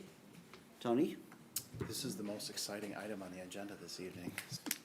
You said you're gonna do this with a lot of energy. I did say. That was a lot of energy from him. That was enthusiasm Look right at that there. smile on You his couldn't face feel right it? there. He took off his glasses and everything with banana. And he's smiling. That's He is good. smiling. Yeah, It it's is. not, when he launches into that and he's not smiling, that's when we all know there's a bit of a problem. So this is a formal action that the board undertakes. We don't always have the board take this action. It's just one of the things that is probably a good practice to have the board take formal action. We can place the budget on tentative display without necessarily your explicit authorization, but it's one of the key steps in adopting the budget each year, is that the budget has to be on public display, so historically, they would come into the office and review the many, many pages of the budget, have an opportunity to do so before it's adopted. We will adopt our budget formally in August, at your regular meeting in August. We'll have a public hearing on the budget at the regular meeting in July. We'll also have a public hearing on the fund transfers to effectuate this budget. We have to move money between funds to implement the plan as it's designed, at least at present. So we'll do that in this order. So public display tonight, or tentative budget on public display, a public hearing for the budget itself and the fund transfers in July, and then formal adoption in August. The way we roll in Illinois is that you can go through a third of your fiscal year without adopting a budget, but once you get through that month of September, we have to have that budget complete. And the last couple of years, we're adopting it a month early. We can get it perhaps a little bit earlier into the calendar year, which would be helpful, but oftentimes we don't have all the information that we need to actually adopt the budget. Sometimes we have a pretty good picture of what it's gonna be, but there's a lot of assumptions that are still baked into this tentative budget, hence the reason why it's tentative. Like, there's still some things that can change. The other part about the budget is that the state has us inputted into what's called the budget form. And it's this wonderful Excel document with, I don't know how many pages, I don't recall, that you would be printed out anymore. But it's wonderful in terms of having a uniform document for every school district in the state, of which there are 850. Input all the various ways that you can combine money and all the legal funds and all the lines that you could identify how money is spent or how it's received, and put it into a fashion that the state board can process and make sense out of it for all 850 school districts. But what it doesn't do is tell an individual district's story, not without painstaking review and detail. And so that's why in recent years, we've tried to create what we call a summary document or a dashboard. And that's what I want to walk you through tonight. So what does it really mean for Batavia schools? Because we've taken a new approach this year. We've created what we're calling a budget book or budget dashboard that can help the board and the members of the community really understand what's happening with their money, where it comes from, and where it's going. So this is the really exciting part, actually. And I would very much welcome the board's feedback or the community's feedback on this dashboard. So I feel like this is a way of communicating that information in a clear and concise way that provides transparency and information to the community as a whole, to all taxpayers. So tonight I'm gonna walk you through that. answer any questions you have and certainly take your feedback for improvement on how we can make this easier to understand. But the first page is the snapshot itself. And what you see here on this is a nice line graph of where our revenues are relative to our expenses. So money in is green and money out is blue. And here we are in 2026, that's the current fiscal year. This is a little small. Can we make that like one notch bigger perhaps? Perfect, thank you. That's great, thanks. So we're in the current fiscal year 26, we're finishing it up. On June 30th, that will end. On July 1, 2027 will begin. You see, however, that the blue line, the money spent, is taller than the green line, the money coming in. And why is it that you ask? That doesn't seem healthy. Well, it is, and the reason being is because we're spending more of our fund balances for capital projects on one-time expenditures in 26 and 27 to implement our warm, safe, dry capital projects plan. We're spending down those fund balances and getting that work done. The barest of bare essentials to literally keep our schools warm, safe, and dry. And so that we can take proper care of our facilities and the aftermath of the referendum from 22 and 23. So, but you can see we're expecting us, forecasting a balanced budget in 28, but those numbers start to diverge again in 29 and 30, so that's some work that we're gonna have to do. But we'll come back to that later.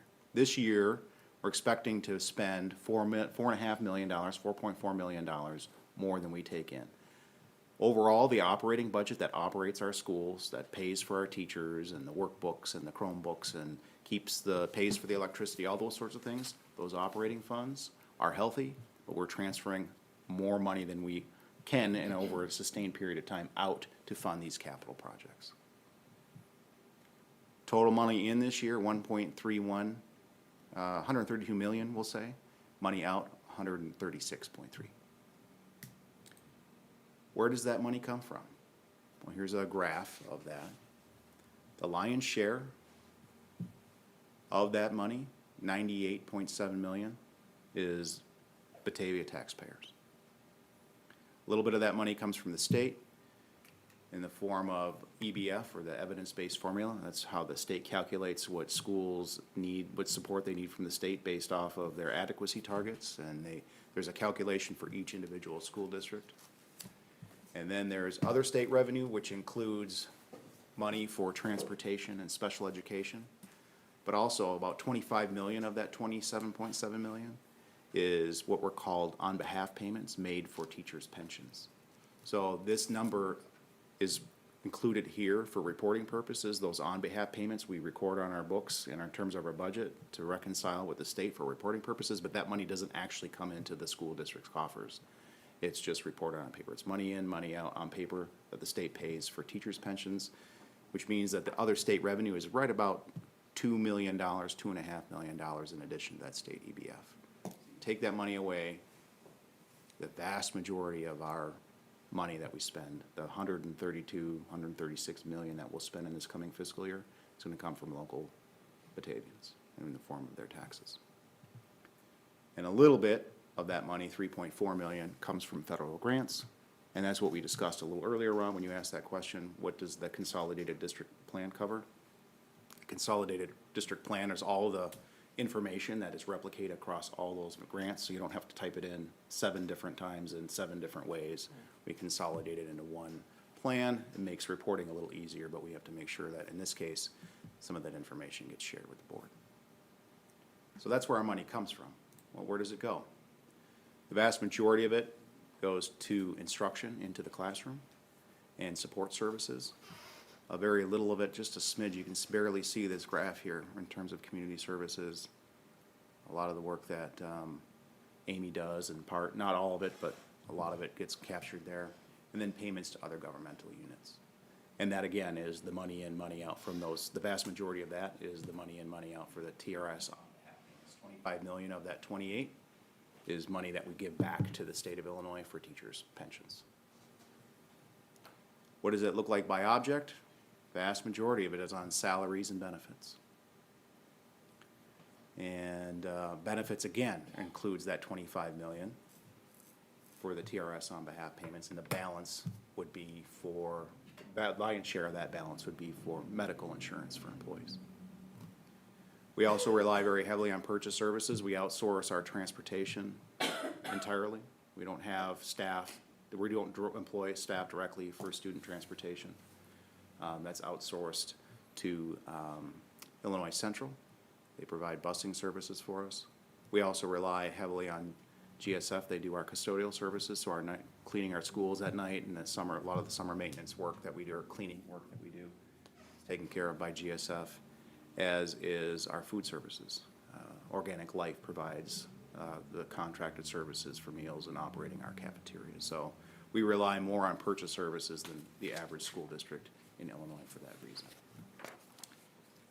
And you can see the rest, capital outlay and supplies. So the lion's share of this $12.6 million is the Warm, Safe, Dry project. We'll get another glimpse at that in a different form a bit later.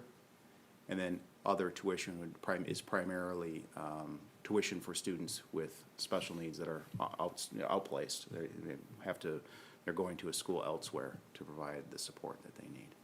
I have a quick question. Sure. So on this page, the instruction is, or I guess you could just tell me, where our curriculum, where is it in this Curriculum would be an instruction. instruction? Okay.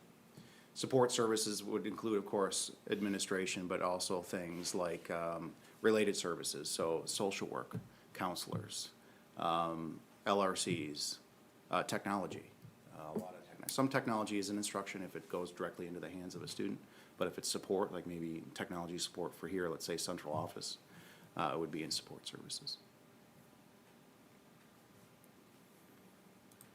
The next tab is our fiscal health, so this would be a graph of our fund balances for the current fiscal year and next year. You can see that number is going down. Also compare that with our minimum fund balance policy, which is that dotted line that crosses them. You can see as if we maintain this trend over time, we're going to dip below that 25% minimum fund balance policy that the board has.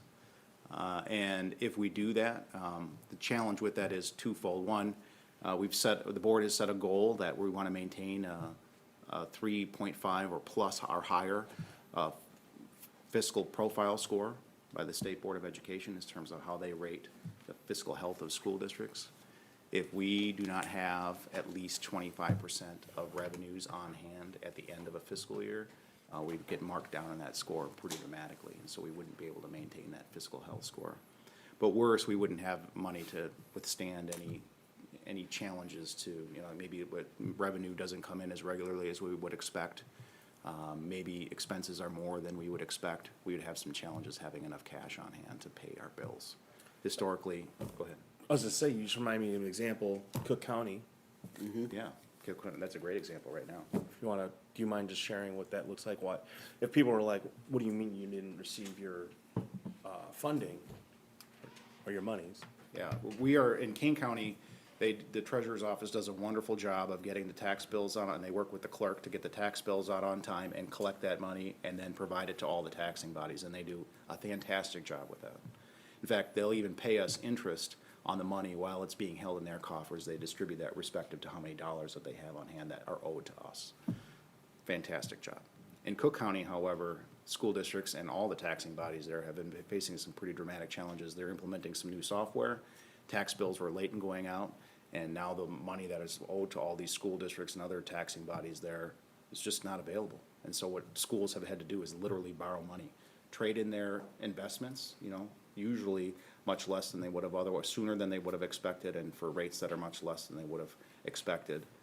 They can't invest money because they have to spend it to pay their bills, and in some cases borrow money to pay their bills because there's just not enough cash there. So if something like that were to happen to us, that's why that fund balance, that 25% ratio is important, because we need to have cash to be able to pay our bills. And it wasn't that long ago, coming up on 10 years ago now, that we as a school district had to issue tax anticipation warrants because we didn't have enough cash at the end of the fiscal year to pay all of our bills. We'd have to borrow money and promise to pay that money back as soon as we got our tax receipts in. And that went on for, as far as I can tell, 30 or 40 years. Even though we were a relatively affluent school district, we didn't have enough cash to pay all our bills through the course of the school year. So it's a new phenomenon that we've actually had some fund balances. So we want to maintain that. We don't want to get back in the business of having to borrow money each school year to pay our bills. It's very expensive. So just to clarify, that 25% threshold, is that the marker for when you would do those tax anticipation warrants? Not necessarily where you have to instantaneously go to tax anticipation warrants, no. It's a twofold marker. One, the board set that as its policy. So if you go and you read, I don't remember what policy it is exactly, but it's in section 2. It says, the board's policy is that we will maintain at least a 25% revenue to, cash to revenue ratio of fund balance. And the reason why the board picked that at the time is because that's also what is baked into the state board's financial health profile. That's one of their statistical tests. Do you have that much cash on hand? So that's a good benchmark. Now, if we go below 25%, does that mean we have to start borrowing money immediately? No. But it depends on how things get factored in, when money is available, when we're spending money. Like if we're doing capital projects, it's always really challenging to figure out when a bill is due for a major capital project. So we're always trying to figure out how we have to manage our cash flow on an annual basis. When are our tax rolls, or when are our tax payments coming in? When are our payrolls due? I can't give you the number off the top of my head right now, but you get below 20% certainly, and you're probably borrowing money because you usually run out of cash for a school district in Kane County would start running low on cash in probably February because they haven't received any tax payments since September. They only get them twice a year.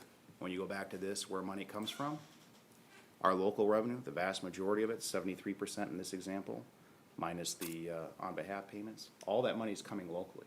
Other school districts, if you went, let's say down the road to Aurora, they're getting a lot of cash from the federal government and from the state government because they get higher state EBF payments or they have more Title I funding, and they're gonna have a different cash flow cycle than we do. So when we're as highly reliant on local property taxes as we are here, we're gonna have to borrow money much sooner. We don't have to get too deep into this right now, but you're showing that bar chart and we're going below the threshold in 2030. Are we thinking about how to get ahead of that right now? Yeah, by a year. Yeah. Right? Some of the original projections that we've given the board in last fiscal year had that at 2029. So some of the things we've done to try and be more efficient operationally has moved that back by a year. Okay. So it's one of those things, It's a moving target. it's a moving target, but it's one of those things I think I've shared with the board. When you go to 5 years out, you start to really lose accuracy in some of the things you're starting to try and predict, right? Because it's 5 years away. I mean, look at our capital projects list when we talked about HCS and the enormous jump in costs for this almost the identical kind of project we're doing at Louise White this summer. It went up by 19%, right? So you wouldn't have predicted that 4 years prior. So when you take a look at some of that, my biggest thing I always say to Tony, it makes maybe, I don't know if it makes you nervous or not, but here's what I like to do. If I see that prediction moving, I'm just really simplifying this. If that continues to move back with our current year's predictions, right? And you keep seeing that 5-year window sliding, that means we are probably in a good place, right? Like we're making adjustments, we're watching the store and keeping in line with what we can afford to do. The danger zone comes in when, okay, it's still FY 30, but we're in FY 28 now. And that has not moved back at all, that cliff. That's when, we would have to really figure some things out. Yeah, so there are a whole host of assumptions that are baked into the 2027 budget. Assumptions meaning they're variables that I don't know the answers to right now. We're making our best estimate. And then you go out to 2028, and there's another set that is much wider for 28, and then you go to 29, and the variance gets much, much bigger. So once you get past 3 years out, it's like you're using a crystal ball. Don't put too much weight into it. Yeah. The world's gonna change. Yeah, the world is gonna change, but the real challenge is, are you managing the current fiscal year, and you have some insight into the next? And beyond that, you know, you have some ideas as to what maybe your revenue sources might be. So for example, some assumptions like TIF 1 expired in Batavia this fiscal year. And that's bringing new money onto our tax rolls. That money that would otherwise go for that increment would have gone to the city of Batavia is now coming back to us. So it's a sizable amount of money. It's, in this case, it's about $700,000. I've got that in this budget. I knew that was happening 4 or 5 years ago. Those are the kinds of assumptions you could bake into a budget. But what I can't bake into a budget is the work that we're doing at Louise White this year, as Tom noted, cost 20% more than it did last year at HC Storm. Literally the same work for schools that are mirror copies of each other. 20% cost difference, which is almost $2 million. That's a pretty sizable change in our assumptions. The assumptions that I have available to me that I can make reasonable predictions on are baked in here, but the world certainly will change. Interest rates might be different. Inflation, of course, might be different. There's a whole host of things that it isn't set in stone that this is how it's going to end up. But unless we're keeping an eye on these things, we can't manage our budget appropriately. We can't. There's things that we can control and there's things that we can't. And so we got to keep our eye on the things that we can. In terms of tax impact, the current year, the tax year, the bills just went out. Folks are paying them, and we've just received the distribution, as I noted earlier, just last week. Last year's taxes went up $88 if you had a median home value. So your property values increased pretty dramatically, pretty positively in the last year in Batavia, which is good, but it also costs the average taxpayer accordingly. And in this budget, given the assumptions that we have laid out, we would expect a similar increase for next year. For that median home value, if it continued on its pace, it would be a $118 increase next year. The tax rate, however, itself is going down, of course. And I don't have this on this sheet. It's something that Tom and I discussed about maybe perhaps adding to it. It was one of my comments that I was gonna say, is I recommend that you have that because it actually illustrates that because of BTEL and some other things, your tax rate ends up creeping down over time as opposed to staying stable. And that it also helps illustrate that the reason that the property taxes are going up is because of the strength of the property value, not necessarily that anything changed on our side of the ledger board. Right, exactly. At one iteration, I actually had that in here, and I think I took it out. But what was driving the vast majority of the increase is property values, not necessarily. But yeah, I think that would be a good add. But this, again, is nothing that's written in stone. These are a series of assumptions about what would happen in the future. And of course, and again, enrollment, nothing written in stone. Forecasting what will likely happen in the future. In this case, forecasting what happens in the future based on the past, because we use a cohort retention survival method. So using the past to predict the future in terms of how many kids showed up last year and the prior years in a weighted average as to how much they would be, what those rates would be. And roughly, enrollment appears to be stable for the foreseeable future. Not much changing there. And of course, because enrollment is stable, then we would expect staffing to be stable too. But there's some more details on staffing here as well. And also, and a little further down here, you can see our pupil to staff ratios, both for teachers and then for overall support staff. And you can see here from 2024, our pupil to teacher ratio, just in average numbers, was 12.4, and it went down to 11.8. And 0.6 doesn't sound like a lot, but that is a pretty marked increase, or decrease, I should say, in that ratio, which is good. Then some details on our capital projects plans, where we are in terms of spending, and especially for the Warm, Safe, Dry project. Just some details for this current fiscal year and for all the fiscal years put together here that we foresee. Of course, in the future, there's a series of assumptions to what things will cost, and inflation being as it is, and especially for school construction, things are changing pretty rapidly. But we're doing our best to keep our eye on that. And then lastly, a fund summary of all of our funds together, just a grouping of our operating funds and what's happening across these functions and line items, so how we spend money, or or the sources where we bring them in from, what happened last year, what we expect to happen this year, and what that change is. And then the individual legal funds themselves, you can peruse all the various line items. We skipped the good part, What was the good part? the pictures. Oh, I didn't show that. Tom wants me to point out the. You know, so a lot of you always ask like, hey, what are the updates looking like on some of the things that we're doing?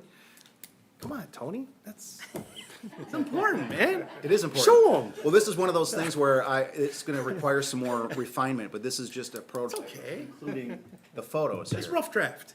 So just a link to the photographs for the work that we have going on like at that. Storm School. You see? So. Dirt. A big pile of dirt, yes. But just to give some more context to that story of what's happening. But we all remember this pile of dirt tonight. Just wait.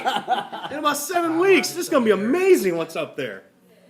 Come on, man, that's important stuff. It is important stuff, yes, It helps tell the story. it does. Can I just say, I just have to say, like, I mean, since I've been on the board, This is, Dr. Iglesi, I think every time I say, we gotta make it simpler, easier. And I just wanna commend you for your work on this, cause in my opinion, I mean, this is fantastic. I mean, where the money comes from, where the money goes, how healthy are we? You know, how is it impacting individual taxpayers, what your forecasts are, the capital projects, you know, if they're working on the school in your neighborhood, you can click on it, you can see. We got pictures of the dirt up there they can look at, we're moving around. But, I mean, I just wanna say thank you for this work, cause I know this has been a long time coming. When I started on the board, as I recall, and you can correct me if I'm wrong, I'm not criticizing you, but it was like a summary of like a page or two, and then it was like 140 pages of documents you were going through. And it was hard to get through that. And I know one of your goals is you would hope that anybody that in Batavia that wants to know this would access this and understand it. And I think this is a colossal step forward in that regard. So I want to congratulate you and your team. And I really do hope people take advantage of this, because when we talk about transparency, in my opinion, like, this is a huge chunk of it. Thank you for all your hard work on this. Appreciate it, thank you. And I would appreciate anybody's feedback on this, if we can make it more clear as to how we can digest this a little bit more, or more insight. let's go. No. I'm all for it, so thank you. I was wondering why he hadn't responded to any of my emails for 3 weeks. He's been doing that. Just kidding, I'm just kidding. Any other comments on, I mean, would you be open to, as long as it's, you know, if you come back and say, hey, I think that's a board level decision, you could get back to us, would you be open to individual board members kind of sending some thoughts Oh, your way? absolutely, anybody, Okay. yeah. So if anything in that process turns into, that's gonna require kind of time, energy, and investment of any significant nature or reasonable nature, then feel free to push it back to Tom and I. Sure. So, And Craig will put it also to the community. good. Yeah, one of the things, so I work with a lot of school districts and other governmental bodies, and one of the things when they're often, and Tom, we've talked about it at the board level, one of the hardest things is trying to educate and send messages and get information out to community members that do not have kids in the district. We just did a study for a neighboring-ish district that they, at a board meeting, came to the stunning realization when you told them that 75% of the people in the district did not have kids in the district. And they felt, they were just flabbergasted, and we had to actually go prove it to them that that was the case, because you begin to see why it's so difficult to get information out in that way. And I think this is a really good option, because when you're faced with economic challenges in the future, and you have to look at things like shifting projects around, or potential referendum, or things like that, your enemy is surprise. And if people don't know it's coming, or you can't illustrate that you've been talking about it for a long time, then that's the challenge. So I appreciate the good, bad, and the ugly as well. And even in some of the phrases that you have in here, like uses the fund balance, as opposed to saying it's a deficit spending, because it's intentionally that way. So you talk about it as we're drawing from a fund balance, because it's a known expense that we're going for. Anything else? Just one comment, I echo Aaron's sentiment there, this is like really good, good views. On that last tab, you had some user functionality where they could click fund summary, where they could, the user can click on various things to see a breakdown. I'm wondering if we can incorporate some of that into some of these other tabs, or I don't know what you call them, like capital project plans by school. So if someone's interested, and I don't know if you have that already, but. Not really, but that's a good idea. Yeah, by school, so you Yeah. can see, okay, at HC Storm, this is what's going on the capital project plan. Or, you know, whatever Right, the situation. what do you got there, Tony? You have LWS, you got BHS, If HC. The character, the category is there, but I can't sort it necessarily that way. But I like that idea where you could click on it and just see, I want to see everything on sorted for BHS. Yeah, that wouldn't be too challenging to do. Okay. Those are the kinds of ideas that, I would appreciate and I'm looking for. But even some of the words, I've tried to use words that would make as you pointed out, Craig, like money coming in and money going out, and not using some of the accounting terms that, not necessarily everybody understands. Those are the kinds of things that I think can help make this truly transparent for the whole community. And- Because really the only requirement by the state is that we post and display it on our website, right? Like, this particular format can be something we want to play with. Oh, yeah. To make it much more The user-friendly. arduous and interactive. document is the one that has to get posted. Yeah, I'm not showing it here, but yeah, the Excel document, that's the one, that's our official budget, has all the, how members vote and all that sort of stuff. That we have to publish. Yeah, but this is not. This we can show in any way, shape, or form. This, I hope, we want to do something that tells the story of Batavia School. When some of our most ardent people who would like lower taxes come to you and say, hey, I think this is a great way of illustrating how the money is spent and where it goes, you're heading in the right direction, so good plan. Thank you. Anything else, Tony, on this topic before I open it for specific questions? No, just asks that you authorize us to place that budget officially. I wasn't on forgetting, we're public still in an content. action item number 1, so. Okay, any other comments or questions before I call for an action? All right, I will entertain a motion to place the 2027 tentative budget on public display. So moved. Motion by Aaron, second by Second. Raquel. Cindy, please lead us in a roll call vote. Arlandu, Yes. Garrels, Yes. Kilberg, Yes. Gonzalez Thomas, Yes. Meadows, Yes, thank you very much. Item 8.2, approval of revision to student handbook. Yeah, so this is an item that came up over the last, I guess, couple of years where our handbook is available online. And it's a single handbook for all of our schools. And it's just one of those things that web technology has changed in terms of accessibility, in terms of readability, how people use this information, primarily accessing it through their phones. And so we want to take advantage of that so that parents and students have access to the information that they need to be as effective as they can be in both their learning and feeling as though they're included and belonging in the school. Sharing that information in a way that everybody can consume is important. We collected feedback from stakeholders across the district, including, of course, principals and teachers. Parents had an opportunity in some focus groups, and also through a survey that we conducted, I think it was November at the time. Anyway, all that feedback was incorporated in the current version. One caveat that I point out is the current version is in a Google Doc. It's just the easiest way to collect all this information and amass it and put it together. And once the board approves it, we'll put it onto the website into something that is much easier to navigate on a electronic device rather than just a Google Doc. Anything else to add to that, Brad or Tom? No, I appreciated the conversations and feedback, like at the Batavia Inter-School Council, our BIC committee, they had a chance to talk about this, and take a look. We did have an opportunity when I engaged with certain stakeholder groups, for example, about, could we do a better job of enumerating like what happens with civil disobedience, right, with students' protests and stuff like that. So we're working on that, folded some language in there. Not a huge tweak, but we kind of highlighted that, right? And that was kind of the request, I think, that some were asking about. But no, great job. Oh, one other thing I would add that comes to mind is referring to the website when that information is the most accurate. So in the old days, you'd print a student handbook, and it would be printed.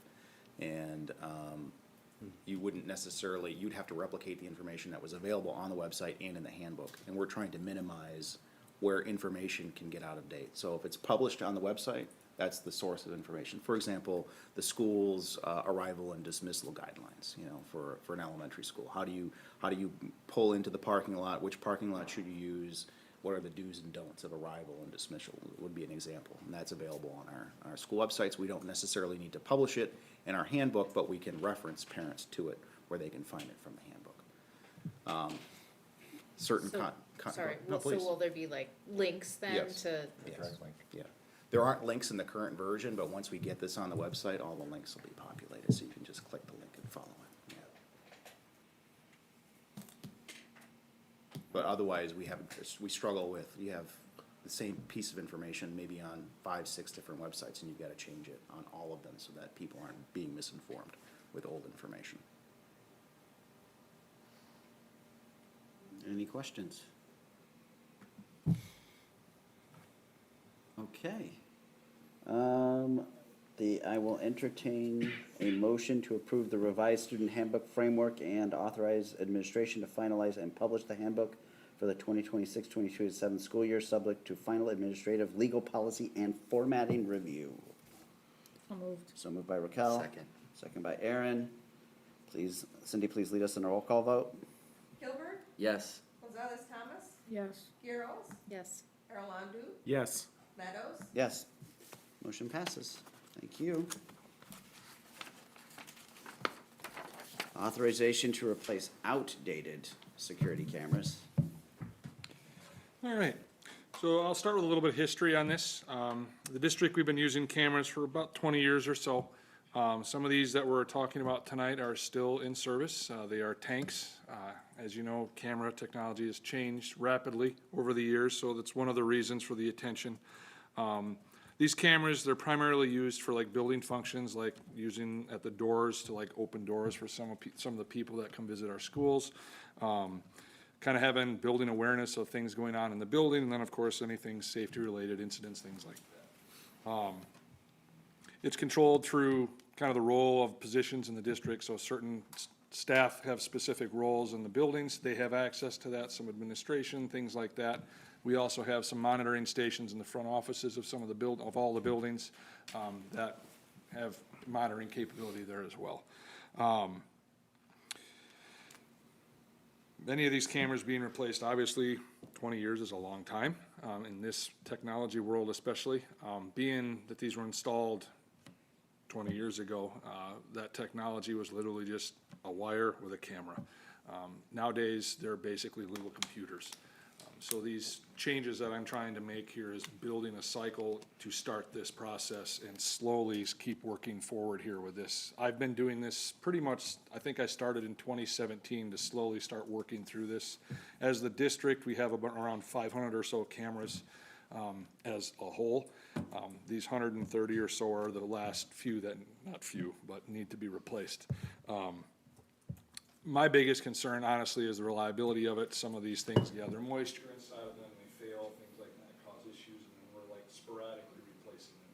This is more of a proactive approach to get rid of the old, replace with new. There's a 5-year warranty on these new ones, so that helps cover some of that issue as well. A lot of the newer models, like I said, have computers built in them. They have heaters that handle the weather to kind of absorb the moisture out of them, things like that. So the tech has literally advanced drastically over these 20 years.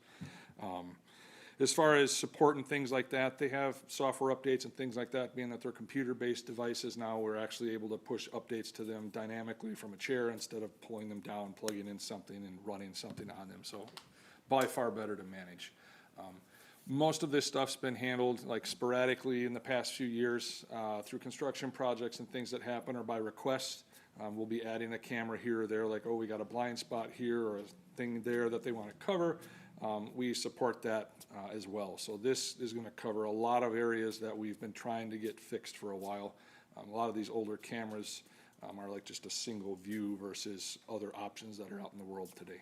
So, any questions? All right.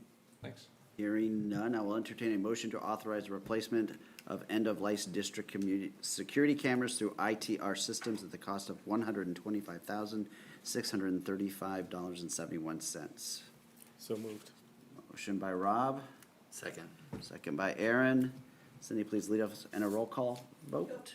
Kilburn, Yes. Arlandu, Yes. Garros, Yes. Gonzalez Thomas, Yes. Meadows, Yes, motion passes. Item 8.4, authorization of the ramp agreement. Brad? Sure. We talked about this last month, and I said I would get back to you with more information once I had it, and I have some more information for you. Tonight, I'm asking you to authorize Tom to sign the agreement. We have to get it from NIU to sign first, but I'm asking you to give him authorization to do that. So I thought they took us through kind of a learning, it was a good hour of learning about what this partnership would look like, and this to me was the highlight slide that I want to just pull up here for the board and the community to take a look at. So you can see like these are the topics and kind of the questions that this research partnership will answer. So it's really about looking at our practices, so we're on the left-hand side of this, but to me, the really exciting part gets towards the right side, because we know what our kids are doing here in Batavia. I don't necessarily know that same information on a regional level, so I'm excited about learning what other high schools especially are doing on a regional level for students with post-secondary pathways. The thing that I've never been able to kind of really grasp in kind of totality is what happens when our kids leave here.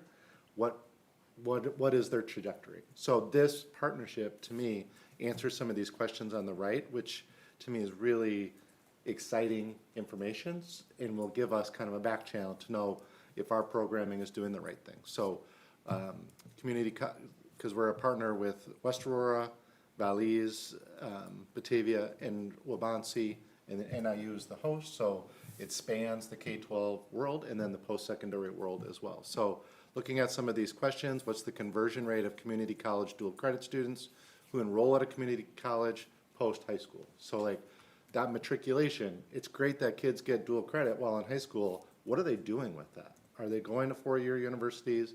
Are they able to successfully get their associates at the community college?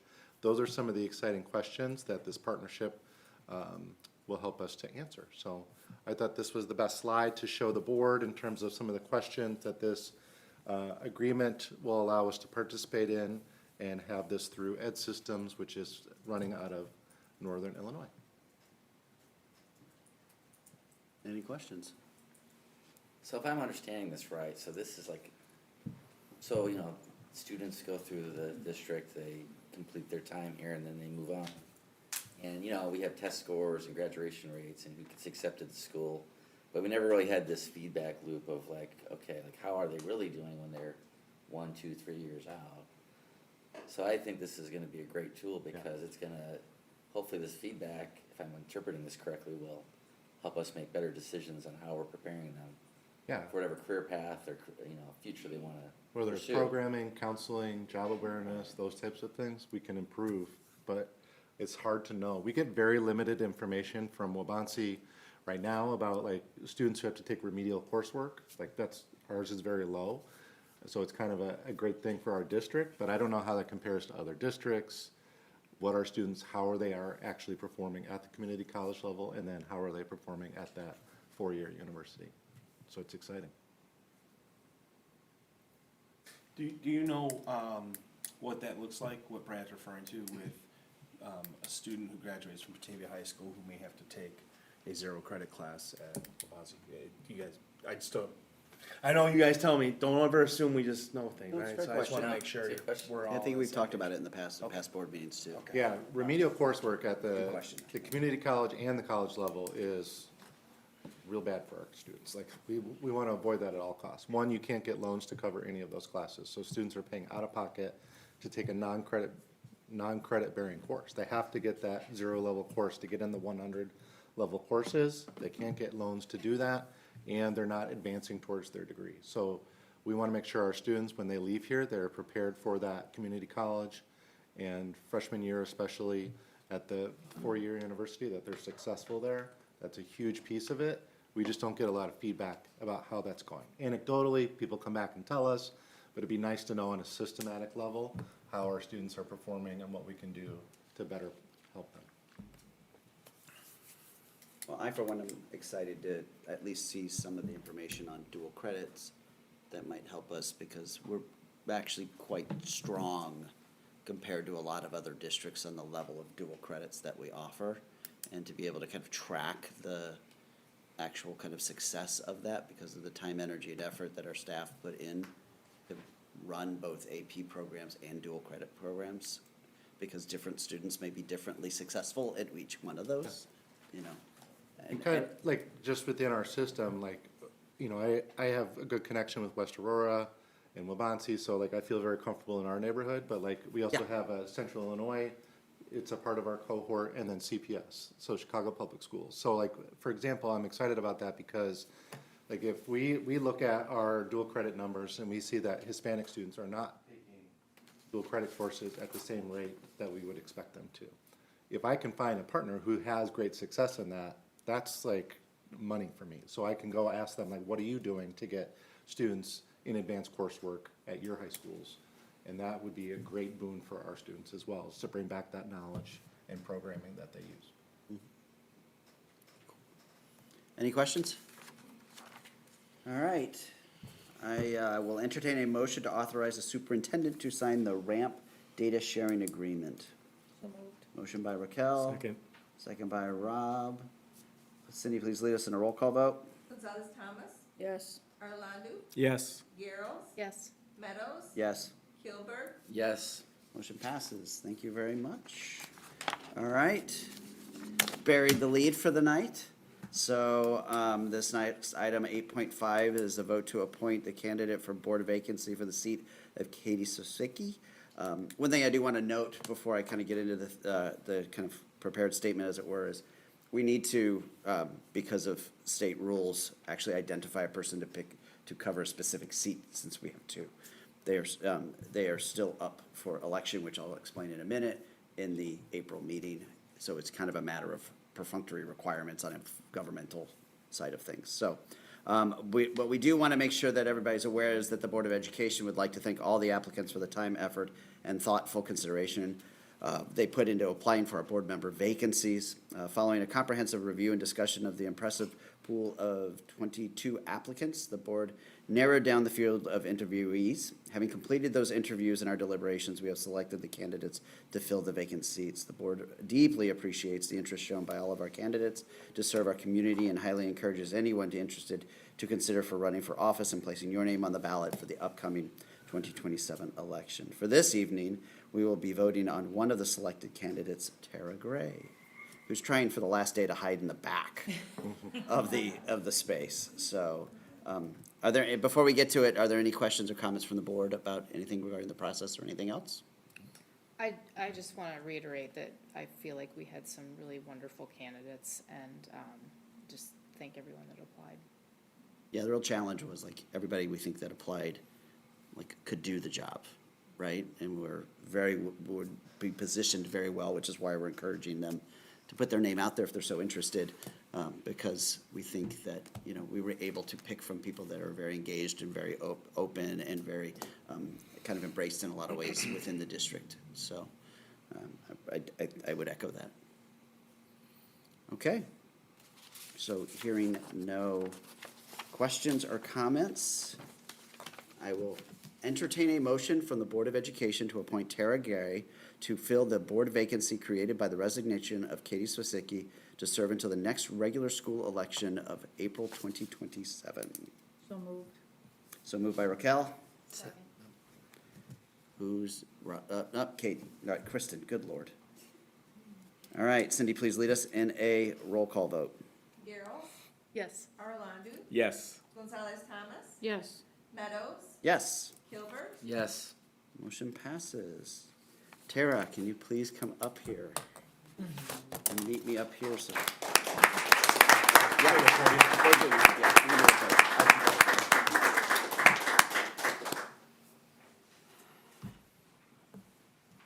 So as a part of the process, we need to go through the board member oath of office. I'll come around. Okay. Thanks. Oh, well, I've been told it's impressive how I can read upside down. Let's not practice that today.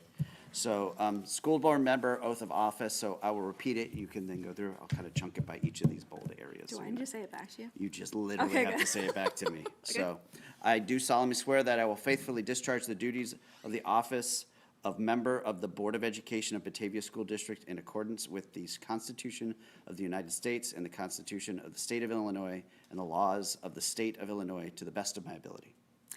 I do solemnly swear that I will faithfully discharge the duties of the office of member of the Board of Education of Batavia School District in accordance with the Constitution of the United States, the Constitution of the State of Illinois, and the laws of the State of Illinois to the best of my ability.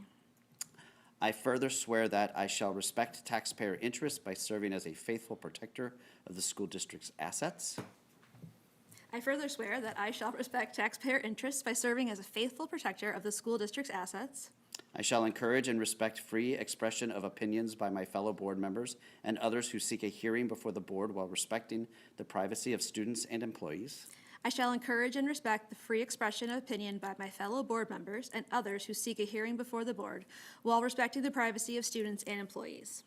I shall recognize that a board member has no legal authority as an individual and that decisions can be made only by a majority vote at a public board meeting. I shall recognize that a board member has no legal authority as an individual and that decisions can be made only by a majority vote at a public board meeting. I shall abide by majority decisions of the board while retaining the right to seek changes in such decisions through ethical and constructive channels. I shall abide by majority decisions of the board while retaining the right to seek changes in such decisions through ethical and constructive channels. As part of the Board of Education, I shall accept the responsibility for my role in an equitable and quality education of every student in the school district. As part of the Board of Education, I shall accept the responsibility for my role in the equitable and quality education of every student in the school district. I shall foster with the board extensive participation of the community, formulate goals, define outcomes, and set courses for Batavia School District 101. I shall foster with the board extensive participation of the community, formulate goals, define outcomes, and set the course for Batavia Public Schools District 101. Right. I shall assist in establishing a structure and an environment designated to ensure all students have the opportunity to attain their maximum potential through a sound organizational framework. I shall assist in establishing a structure and an environment designed to ensure all students have the opportunity to attain their maximum potential through a sound organizational framework. I shall strive to ensure a continuous assessment of student achievement and all conditions affecting the student education of our children in compliance with state law. I shall strive to ensure a continuous assessment of student achievement and all conditions affecting the education of our children in compliance with state law. I shall serve as education's key advocate on behalf of students and our community schools to advance the vision for the Batavia School District, and I shall serve as education's key advocate on behalf of students in our community schools to advance the vision for Batavia School District, and I shall strive to work together with the district superintendent to lead school districts toward fulfilling the vision of the board has created, fostering excellence for every student in the area of academic skills, knowledge, citizenship, and personal development. I shall strive to work together with the district superintendent to lead the school district toward fulfilling the vision the board has created, fostering excellence for every student in the areas of academic skills, knowledge, citizenship, and personal development. Thank you very much. So, while I would congratulate you, we'd also just say thank you. Yes, you're welcome. Thank you.